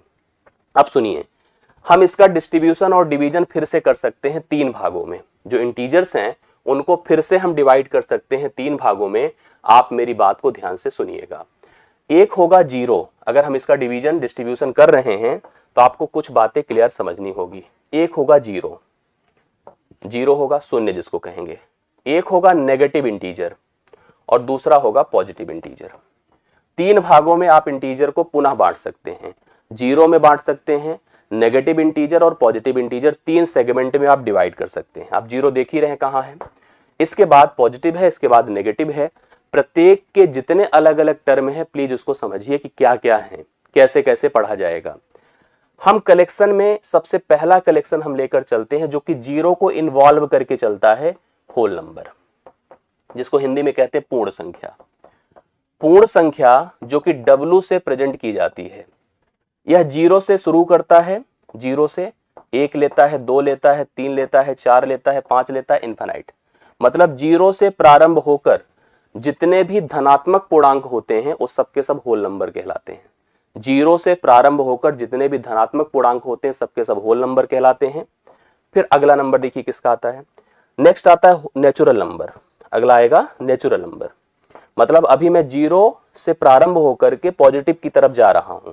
नेचुरल नंबर को आप कहते हैं प्राकृतिक संख्या, प्राकृतिक संख्या, ठीक है। नेचुरल नंबर को आप कहोगे प्राकृतिक संख्या, मतलब आप एक से प्रारंभ करके जितने भी नंबर पाएंगे वो सब के सब प्राकृतिक संख्याएं कहलाती हैं। इसको प्रेजेंट किससे किया जाता है, कैपिटल एन से। बहुत इंपॉर्टेंट दोनों टर्म होते हैं। हम इंटीजर को जब तीन सेगमेंट में बांटे हैं तो जीरो बना है, पॉजिटिव बना है, नेगेटिव बना है। जीरो से प्रारंभ करके जितने भी पॉजिटिव नंबर्स आप लेंगे सबके सब आपके होल नंबर कहलाएंगे, W से डिनोट किया जाएगा। जीरो छोड़ दीजिए, एक से प्रारंभ करके जितने भी नंबर आप लेंगे सबके सब नेगेटिव नंबर्स, सबके सब पॉजिटिव नंबर्स आपके नेचुरल कहलाएंगे, प्राकृतिक संख्या कहलाएंगे। इसके दो भाग और हैं, थोड़ा सा अगले पन्ने पर मैं चलता हूं तो वहां स्पष्ट हो पाएगा। मैंने आपको इंटीजर बताना शुरू किया है। इंटीजर में अर्थात पूर्णांक में जो आप लाइन पे देख रहे हैं, minus infinite dot dot dot -2 -1 0 1 2 so on plus infinite, बहुत इंपॉर्टेंट पार्ट है। आप इसको ध्यान से देखो तो यहाँ पर इस इंटीजर को, जिसको आप पूर्णांक कहते हैं, मैंने जब बांटा तो आपको पता है कि जीरो था, नेगेटिव था, पॉजिटिव था। मैंने दो भाग इसके बना दिए, एक तो होल, ठीक है, जिसको आप पूर्ण कह रहे हैं, पूर्ण संख्या कह रहे हैं, आप किससे डिनोट कर रहे थे, W से। और नेक्स्ट बनाए नेचुरल, नेचुरल जिसको आप प्राकृतिक कह रहे हैं, ठीक है, प्राकृतिक कह रहे हैं, जिसको आपने किससे बनाया, N से डिनोट किया। अब इसी में दो नंबर और होते हैं जो बहुत ही इंपॉर्टेंट होते हैं इसी में। एक होता है प्राइम नंबर, आपने दोनों की डेफिनेशन पढ़ ली है इसकी। होल नंबर कहां शुरू होता है, 0 से, और ये कहां शुरू होता है, 1 से, मतलब 1 से प्रारंभ होके जाता है, 0 से प्रारंभ होके जाता है, कोई दिक्कत नहीं होती है। प्राइम नंबर अगला भाग है जो कि अभाज्य संख्या कहलाता है। अब इसको लेकर के थोड़ा सा आपको समझना पड़ेगा चीजों को कि अभाज्य संख्या क्या है। हमेशा आप देखते हैं कि अभाज्य के प्रश्न आ रहे हैं, मैं अभाज्य पढ़ाना शुरू कर रहा हूं तो मैं चीजें समझाऊंगा। आपने नोटिस किया होगा अभी केबीएस में भी अभाज्य से प्रश्न आए हैं और बहुत हर सेशन में आए, हर सेगमेंट में आए। तो मैं चाहता हूं कि अभाज्य को समझिए कि अभाज्य क्या है। अभाज्य संख्या, अभाज्य संख्या वह संख्या है या वह धनात्मक पूर्णांक संख्या है जो स्वयं तथा एक के अलावा किसी अन्य से नहीं कटती है। अगर हम इसकी डिफिनीशन आपको दें कि अभाज्य संख्या को आप एक्सप्लेन कर लीजिए, तो हम कह सकते हैं इसकी डिफिनीशन, देखिए मैं इधर लिख रहा हूं, जो स्वयं तथा एक के अलावा किसी अन्य से विभाजित ना हो, यही है अभाज्य। मतलब वह संख्या जो स्वयं तथा एक के अलावा किसी अन्य से विभाजित ना हो, वही है अभाज्य। अगर हम इसको ऐसे बताएं तो हम यहां पर एक डिफिनेशन इसकी और दे सकते हैं, आप उसको भी नोट कर सकते हैं, जिसके केवल दो गुणनखंड हो, केवल क्या हो, दो गुणनखंड हो, वही है अभाज्य। मैं आपको गारंटी दे रहा हूं कि दुनिया में कोई संख्या है उसके दो गुणनखंड, अभी मैंने शुरुआत में भी बताया था कि निश्चित होते हैं, एक तो स्वयं, एक तो एक। दुनिया में कोई संख्या हो उसके दो गुणनखंड की बात तो करी ही जाती है, एक तो स्वयं की या तो एक की। इसका यही कहना है कि ना तो एक से कटे ना तो स्वयं से कटे, सॉरी, स्वयं तथा एक के अलावा किसी अन्य से ना कटे, वही अभाज्य है। स्वयं तथा एक के अलावा, इसका अर्थ है कि संख्या के केवल दो गुणनखंड हो, ना दो से ज्यादा हो ना दो से कम हो। अगर किसी संख्या के दो से ज्यादा या दो से कम गुणनखंड हो गए तो वह अभाज्य नहीं हो सकती है। हमेशा इस पर प्रश्न आते हैं, इसकी शुरुआत जो होती है दो से होती है। बड़ा इंटरेस्टिंग फैक्ट होता है दो से होना, दो से कटना, फिर 3 है, फिर 5 है, फिर 7 है, फिर 11 है, फिर 13 है। हम ऐसी संख्याएं ले रहे हैं जो स्वयं से कटेंगी और एक से कटेंगी। अक्सर पूछ लिया जाता है सबसे छोटी अभाज्य संख्या क्या है। हम लोग कंफ्यूज होते हैं, एक को सोचते हैं, 3 को सोचते हैं, बट याद रखिएगा सबसे छोटी अभाज्य संख्या 2 होती है। 2 से ही अभाज्य की शुरुआत होती है। अक्सर आपसे क्लास में भी पूछा जाता है कि पहली 5 अभाज्य संख्याएं बताओ। कोई गलती से 3 से बता दे, कोई 1 से बता दे तो गलत हो जाता है। हमेशा अभाज्य को आप 2 से शुरू करिए, 2 लीजिए, 3 लीजिए, 5 लीजिए, 7 लीजिए, 11 लीजिए, ये सब संख्याएं आपकी अभाज्य कहलाती हैं। और मैं आपको बता रहा हूं कि अभाज्य संख्याओं की शुरुआत हमेशा 2 से होती। ऐसी संख्याएं जिनके केवल 2 गुणनखंड हैं, ना 2 से कम है ना 2 से ज्यादा, वही अभाज्य है। अभी और उस पे फैक्ट में डिस्कस करता हूं, क्या प्रश्न पूछे गए थे परीक्षाओं में, उस पर भी बात करता हूं। लेकिन अगला जो नंबर कैटेगरी उसको देख लीजिए। अगला जो नंबर कैटेगरी है वो है कंपोजिट नंबर। कंपोजिट नंबर, जिसको आप हिंदी में कहते हैं कंपोजाइट नंबर, इसको आप भाज्य संख्या कहते हैं। भाज्य संख्या कहते हैं। भाज्य संख्या ऐसी संख्याएं होती हैं जिसके कम से कम 3 गुणनखंड हो, कम से कम 3 गुणनखंड हो। ऐसी संख्या जिसके कम से कम 3 गुणनखंड हो, मतलब वह स्वयं से कटे, एक से कटे, इसके अलावा भी किसी एक से कटे। स्वयं और एक के अलावा भी अगर वह किसी एक से कटती तभी वह भाज्य है, नहीं तो वो भी अभाज्य हो जाएगी। जैसे आप एग्जाम्पल देखिएगा, मैंने कहा सपोज करो 4 है, जैसे इसके एग्जाम्पल की बात करो 4 है।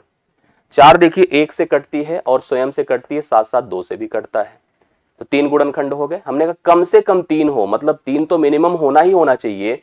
3 से ज्यादा हो तो चलेगा, कम ना हो, ठीक है, ना कम हो, ज्यादा हो तो चाहे से चलेगा। जैसे 6 है, देखिए 6 के गुणनखंड 1 है, 6 स्वयं है, 2 से कटेगा, 3 से कटेगा, 4 गुणनखंड है। ऐसी संख्या जिनके कम से कम 3 गुणनखंड हो, उस सब की सब आपकी कंपोजाइट नंबर अर्थात भाज्य संख्या कहलाती हैं, जो अभाज्य से डिफरेंट होती हैं, कंट्राडिक्टिव होती हैं। एक कहता है केवल 2 गुणनखंड, वो कहता है 2 से ज्यादा गुणनखंड अर्थात कम से कम 3 गुणनखंड, तभी हम भाज्य हैं, तभी हम अभाज्य हैं। इस पर जनरल प्रश्न बनते हैं। दोनों की डिफिनीशन को हम लोग यहां पर थोड़ा समझ कर चलें। भाज्य और अभाज्य, ठीक है, भाज्य और अभाज्य। अभी आपने देखा होगा, जिसको हम इसको अंग्रेजी में क्या कह रहे हैं, प्राइम इसको हम क्या कह रहे हैं, कंपोजाइट।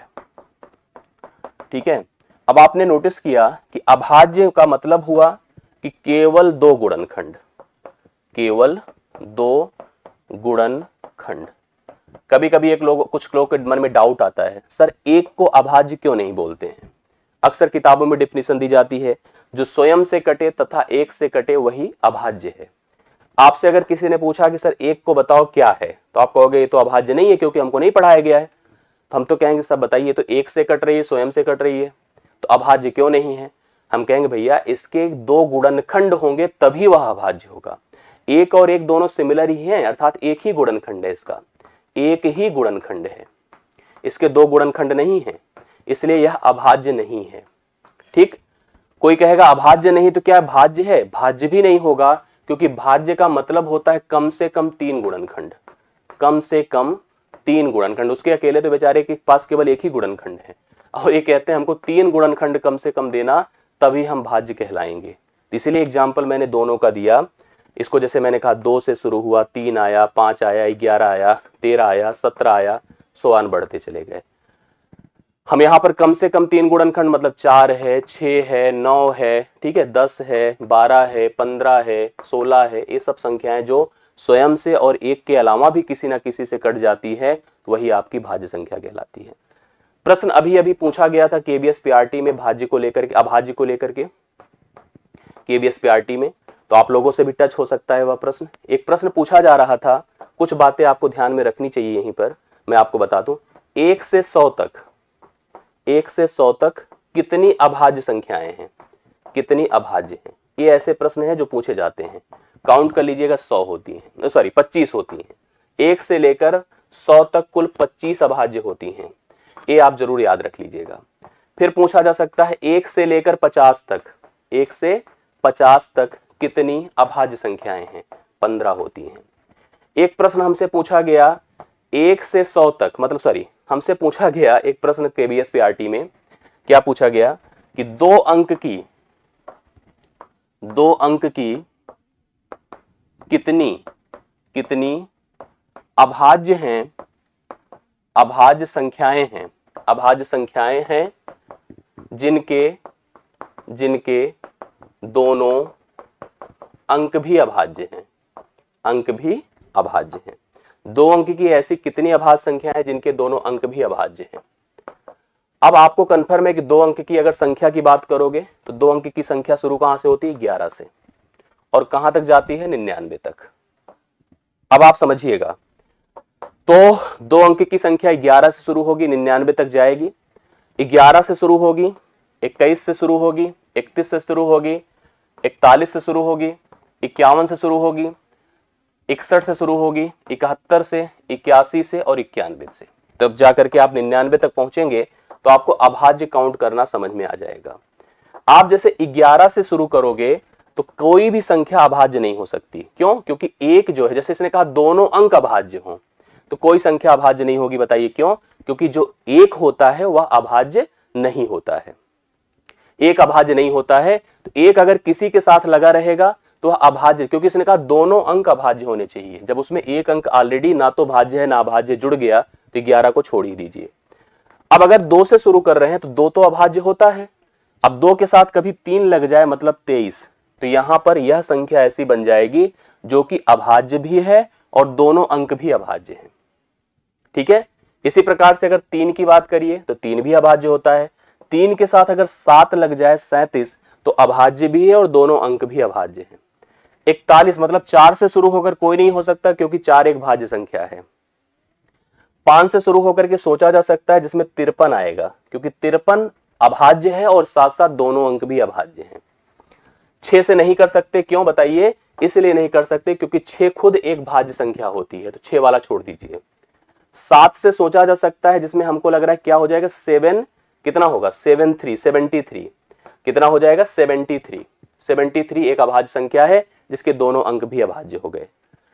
8 से नहीं हो सकता क्योंकि 8 खुद भाज्य है। 9 से नहीं हो सकता क्योंकि 9 खुद भाज्य हैं। तो इस प्रश्न का उत्तर 4 आया था। ये 4 संख्याएं ऐसी थीं जो 2 अंक की थी और दोनों अंक अभाज्य थे। 2 अंक की थी और दोनों अंक क्या थे, अभाज्य थे। तो इस प्रकार के प्रश्न आपसे पूछे जा सकते हैं जो अभी अभी पूछे गए थे। आपको ये सब चीजें ध्यान में रखने की आवश्यकता है, ठीक है। तो आपको ये समझना है, और मुझे लगता है कि अभाज्य और भाज्य को लेकर के अभी मैं कुछ और भी फैक्ट बता रहा हूं, लेकिन थोड़ा सा और आगे बढ़िए तो बातें आपको समझ में आएगी, ठीक है। जैसे मैंने आपको अभी तक क्या बता दिया उसको सुनिए। मैंने कहा कि हमारा भैया पूर्णांक था, अगर आप कनेक्टेड हैं, सुन रहे हैं, ध्यान से समझिएगा। पूर्णांक था जो मैंने कहा 3 भागों में बटा था, एक तो जीरो, एक नेगेटिव और तीसरा पॉजिटिव। मैंने कहा एक जीरो है, नेगेटिव है, पॉजिटिव है। जीरो से शुरू किया तो होल है, जिसको आप पूर्ण कहते थे। एक से प्रारंभ किया तो नेचुरल है, जिसको आप प्राकृतिक कहते थे, प्राकृतिक कहते थे।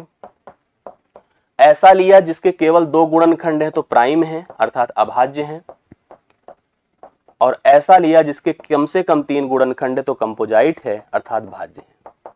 कंपोजाइट है अर्थात क्या है, भाज्य है। अब यहां समस्या ये होती है कि हम ये जो 4 कैटेगरी बनाए हैं, 4 की चारों कैटेगरी जीरो से प्रारंभ होकर पॉजिटिव की तरफ है। बट हमारे सामने कुछ ऐसी भी कैटेगरीज होती हैं, कुछ ऐसे भी प्रकार होते हैं संख्याओं के जो कि पॉजिटिव नेगेटिव दोनों तरफ बिलोंग करते हैं। जैसे आपको समझना है, एक नंबर होता है, आपने सुना है हमेशा और यूज किया है, ऐसा नहीं कि हम पहली बार बोल रहे हैं। आपने सुना होगा इवन नंबर। क्या सुना है? इवन नंबर, जिसको आप हिंदी में क्या कहते हैं, सम संख्या। सम संख्या की डेफिनेशन अगर आपसे मैं पूछूंगा तो आप हमेशा यही बताओगे, जो संख्या सर 2 से विभाजित हो जाए वही सम होती है। हम लोग यही पढ़ा हमेशा, सम संख्या वह संख्या जो 2 से कट जाए वही सम संख्या है।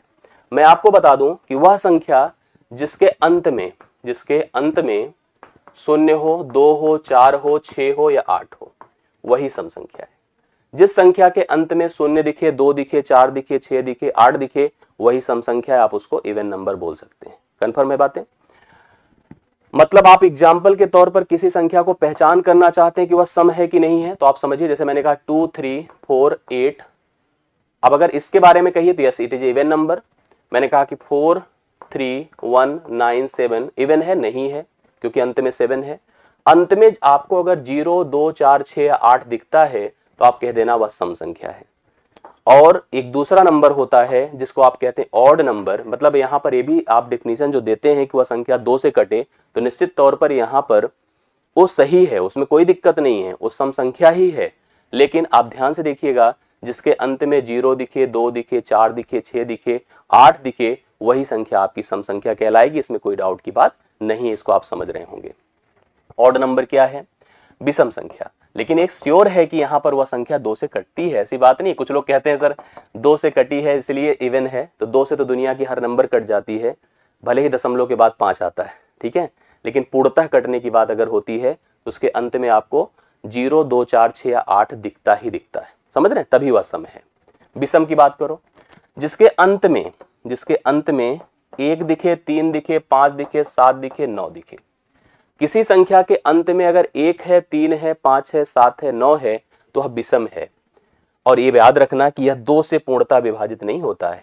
यह 2 से पूर्णतः विभाजित होता है, लेकिन यह 2 से पूर्णतः अगर 2 की भाज्यता सोची जाए तो इस पर अप्लाइड होती है, बट इस पर अप्लाइड नहीं होती, क्योंकि यह संख्या 2 से नहीं कटती है। अंत में आपको 1, 3, 5, 7, 9 ही नजर आएगा। जैसे कि आपको मैं एग्जांपल दूं, 4, 3, 2, 9, 8। आप पूछो ऑड है कि इवन, तो आप बोलो नहीं सर ये तो इवन है। क्यों? क्योंकि अंत में 8 है। मैंने कहा 4, 3, 6, 2, 7, 7। अब बताओ, आप कहोगे सर ऑड है क्योंकि अंत में 7 है। तो आपको देख करके पहचानना है कि यह संख्या हमारी इवन है कि ऑड है, और उसको हम कैसे पहचान कर पाएंगे, इसको समझने की आपको आवश्यकता है, ठीक है। Even odd. एक बात जरूर मैं आपको बिलीव कराऊंगा, यह संख्या पॉजिटिव भी हो सकती है और नेगेटिव भी हो सकती है। मतलब इसलिए मैं तो ना इधर की कैटेगरी में रख रहा हूं ना इधर की कैटेगरी में रख रहा हूं। यह कंप्लीट इंटीजर का डिवीजन होता है 2, इवन एंड ऑड, ठीक है। इवन एंड ऑड दोनों कैटेगरी डायरेक्ट इंटीजर से डिवाइड होती हैं, इसलिए इसको अलग से हम किसी एक तरफ नहीं रख करके इसको प्रॉपर डिफाइन कर रहे हैं। ये थे नंबर के प्रकार, जिसको आपने कुछ इस प्रकार से समझा है। मैं जो समझा रहा हूं उसको ध्यान से देखिएगा। इन नंबर के प्रकार को आपने कैसे रीड किया है? मैंने जैसे आपको पढ़ाया, हमने कहा भैया कॉम्प्लेक्स है, ध्यान से देखते जाइए, सब कंफर्म होगा। जिसको आप कहते हैं सम्मिश्र संख्या। अगर कल से आज तक का लेक्चर आप समझे हैं तो आपको यह पूरी क्लास क्लियर समझ में आएगी। एक क्लास के भरोसे आपको पूरा कंटेंट क्लियर नहीं होगा, ऐसे और मान के चलिएगा। 2 भागों में बटेगा। एक आपका रियल होता है जिसको आप वास्तविक कहते हैं, और एक आपका इमेजिनरी होता है, इमेजिनरी नंबर होता है जिसको आप काल्पनिक कहते हैं।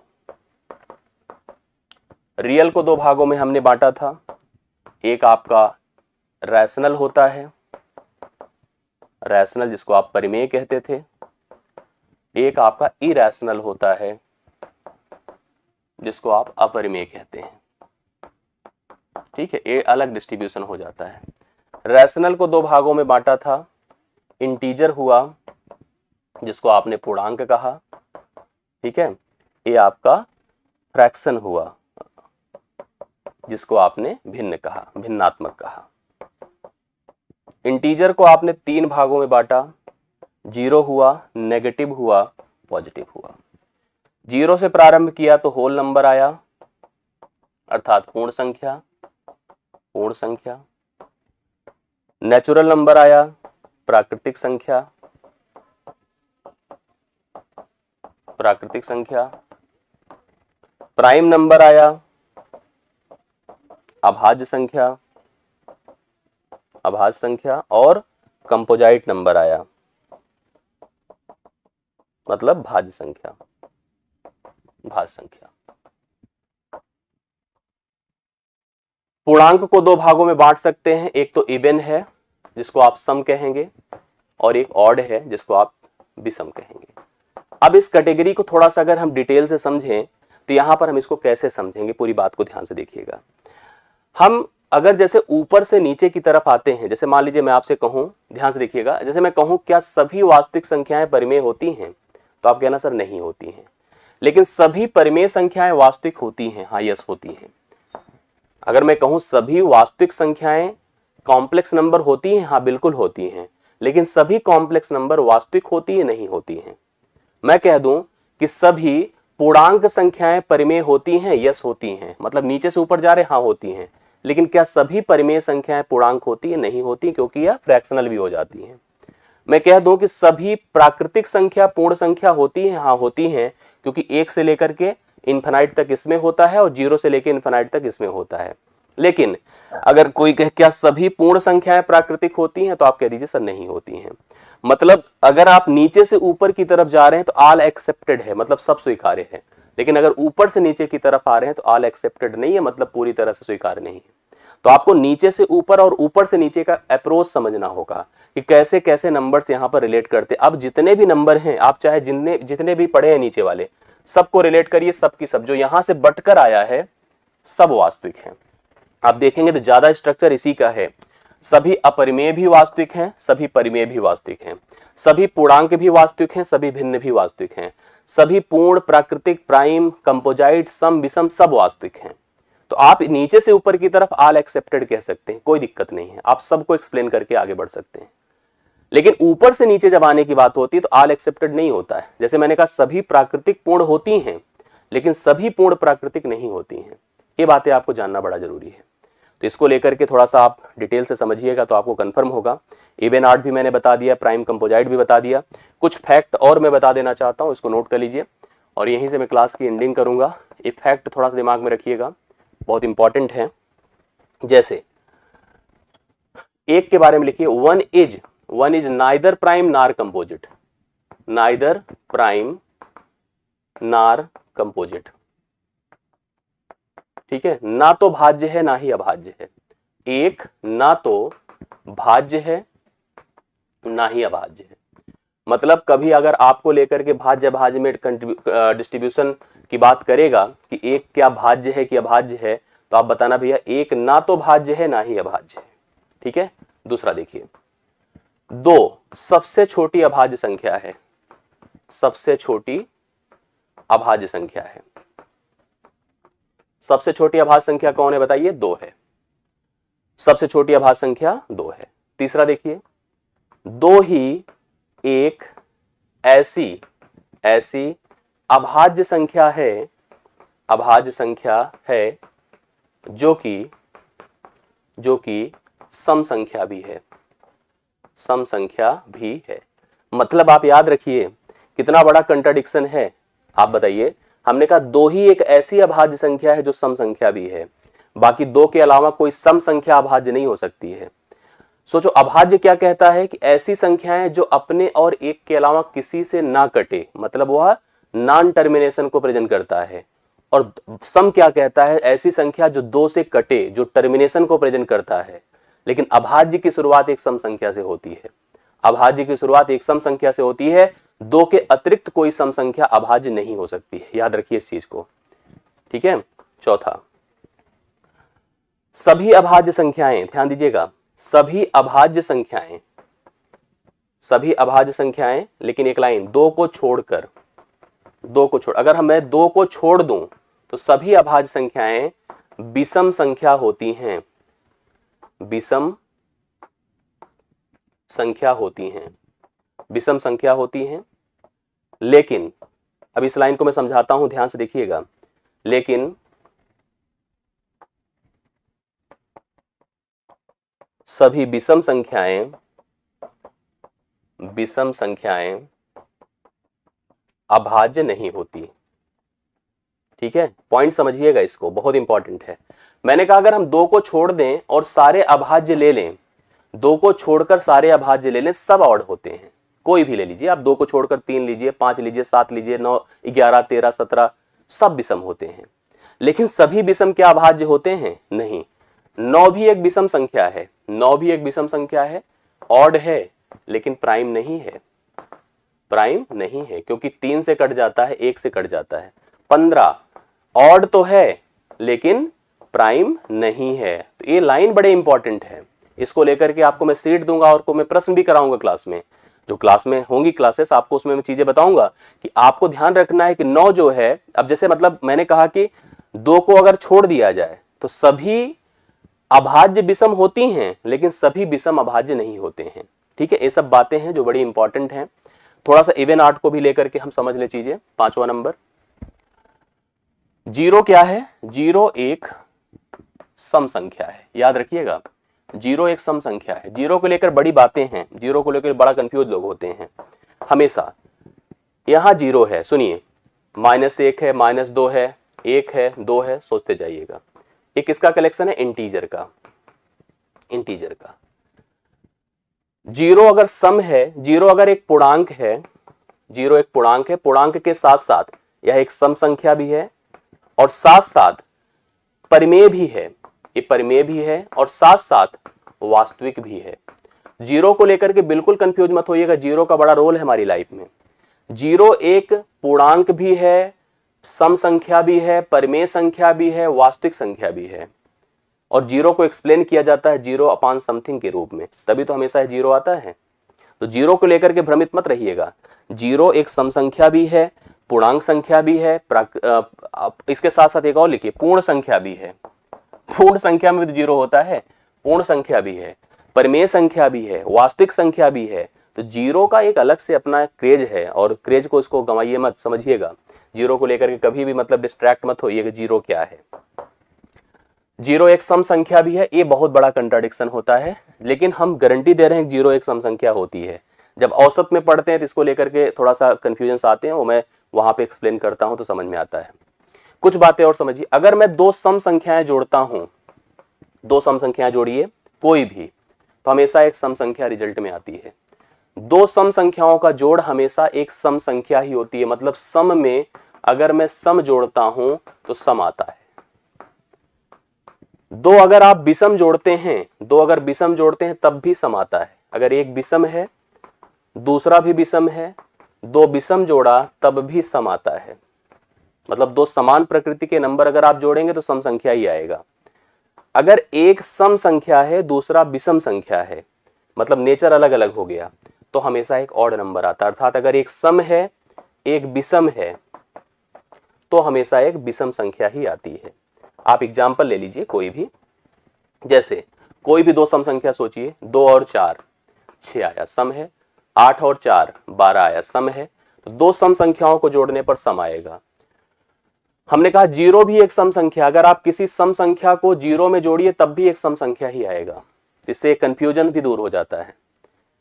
2 विषम संख्या ले लीजिए कोई भी, 3 और 5, 3 और 5, ठीक है, 1 और 7, कुछ भी ले लीजिए, तो आपको दिख रहा होगा कि हमेशा एक सम संख्या प्राप्त होगी। दो विषम को भी जोड़ने पर एक सम संख्या प्राप्त होती है। एक सम होगी और एक विषम होगा, जोड़ के देखिए हमेशा एक विषम संख्या आएगा। एक सम और एक विषम को जोड़ने पर हमेशा एक विषम संख्या प्राप्त होगा। तो ये मेरे इस क्लास का कंक्लूजन है और ये निष्कर्ष है, और इस कंक्लूजन का जो रिप्रेजेंटेशन है यह स्ट्रक्चर है। प्लीज आप लोग ध्यान से इस स्ट्रक्चर को इंपॉर्टेंट मानकर अपनी क्लास में रखिएगा और इसको अच्छी तरह से डिटेल समझिएगा। ये पूरा सेशन आपके लिए बड़ा इंपॉर्टेंट था और अच्छे से समझा होगा। अगर आपको अच्छा लगा होगा तो आप फीडबैक दीजिएगा, बताइएगा कैसा लगा सेशन, कैसी चीजें समझ में आई कि नहीं आई। अच्छा लगा होगा तो वीडियो को लाइक भी कीजिएगा और इसके बाद की कनेक्टेड क्लास में जुड़े रहिएगा।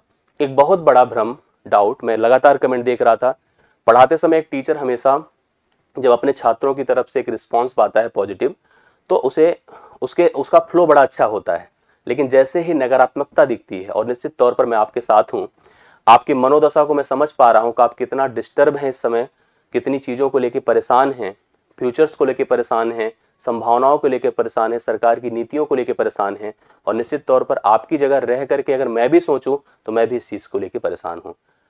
यह हमारी आपकी एक ह्यूमैनिटी मानवता है कि हम आप एक दूसरे को समझ पा रहे हैं, सीख पा रहे हैं।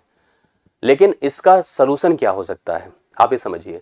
इसका सलूशन एकदम से अपने आप, मतलब हर चीज में क्रिटिक्स क्रिएट करना, नेगेटिव बन जाना, हर चीज का एक रास्ता सोच लेना बंद हो जाए, ये सारी चीजें खत्म हो गई, ये सलूशन नहीं है कि सब कुछ खत्म हो गया है। ऐसा कुछ नहीं है। आप जो है संभावनाएं देखिए, अवसर देखिए। मैं आपकी फीलिंग, मनोभावना, सारी बातें समझ पा रहा हूँ। सरकार ने क्या रिजल्ट दिया, किस प्रकार से सरकार बिहेव कर रही, कैसे हमारे सामने जो है हमारे सामने कैसे आंसर्स आ रहे हैं, किस प्रकार से चीज़ें आ रही हैं। तो मैं समझ रहा हूँ कि आप परेशान हैं, लेकिन मैं आपको फिर भी एक छात्र की जिम्मेदारी भी समझाऊंगा कि आप एक कंपटीटर हैं, कंपटीशन की तैयारी कर रहे हैं, तो निश्चित तौर पर आपको कंपटीशन को अपने अंदर ना जोड़ के रखना चाहिए। आप ये मत सोचिए कि हमें, जैसे आज हमने प्रिपेयर करना शुरू किया तो और हम कल को ही वैकेंसी देखें, नहीं। कंपटीशन में आपको समय देना पड़ता है। यह आपकी एक जॉब है जिसमें आप नीतिगत तरीके से लगातार लगे रहेंगे, तभी जाकर के इसका प्रतिफल मिलेगा। और निश्चित तौर पर एक दिन, एक महीने, एक साल में सारी चीजें नहीं होती हैं, समय लगता है। और हाँ, इस बात को मैं पूर्ण विश्वास से आपसे कह सकता हूं कि ऐसा इतना बड़ा, जैसे सोचिए कि इतना बड़ा बदलाव नहीं हो सकता है, इतनी बड़ी चीजें आपके सामने नेगेटिव नहीं हो सकती है, उसका एक पॉजिटिव रिस्पॉन्स आपको मिलेगा। आप धैर्य रखिए, आप भरोसा रखिए। लेकिन आप एक दिन में सब कुछ तैयार भी नहीं कर पाएंगे, इसलिए एज ए टीचर हम आपको पढ़ाते हैं। अब आप हमको नेगेटिव बना दे, सर पढ़ाई क्यों रहे हैं, नहीं आ रही वैकेंसी, नहीं चीजें हैं, तो हम क्यों पढ़ें, क्यों करें। जाहिर सी बात है कि भाई ऐसा, तो पढ़ना और वैकेंसी ना आना दो अलग अलग चीजें हैं, इसको ध्यान से रखिए। भले आप लगता है कि हम सब एक बराबर चीजें हैं, पढ़ना और वैकेंसी ना आना या कोई कमेंट पास हो जाना विधानसभा में, दो अलग अलग चीजें हैं। पढ़ने को आप मत जोड़िए, मैं आपको फिर बताऊंगा, ये पढ़ना आपको काम आएगा और निश्चित तौर पर आज नहीं तो कल आएगा। आप हमसे कह दो सर आप पढ़ाना ही बंद कर दो, हम क्यों पढ़ें, हम क्या करें, हम हतोत्साहित हैं, हम डिस्टर्ब हैं, निश्चित तौर पे हैं, लेकिन इसका सेंस पढ़ने से मत जोड़िए। पढ़ना आपको फल देगा, पढ़ना आपको रिजल्ट देगा, इसलिए पढ़ना आपको जारी रखना होगा, बाकी के कार्य के साथ, बाकी के विरोध के साथ, बाकी की नेगेटिविटी के साथ।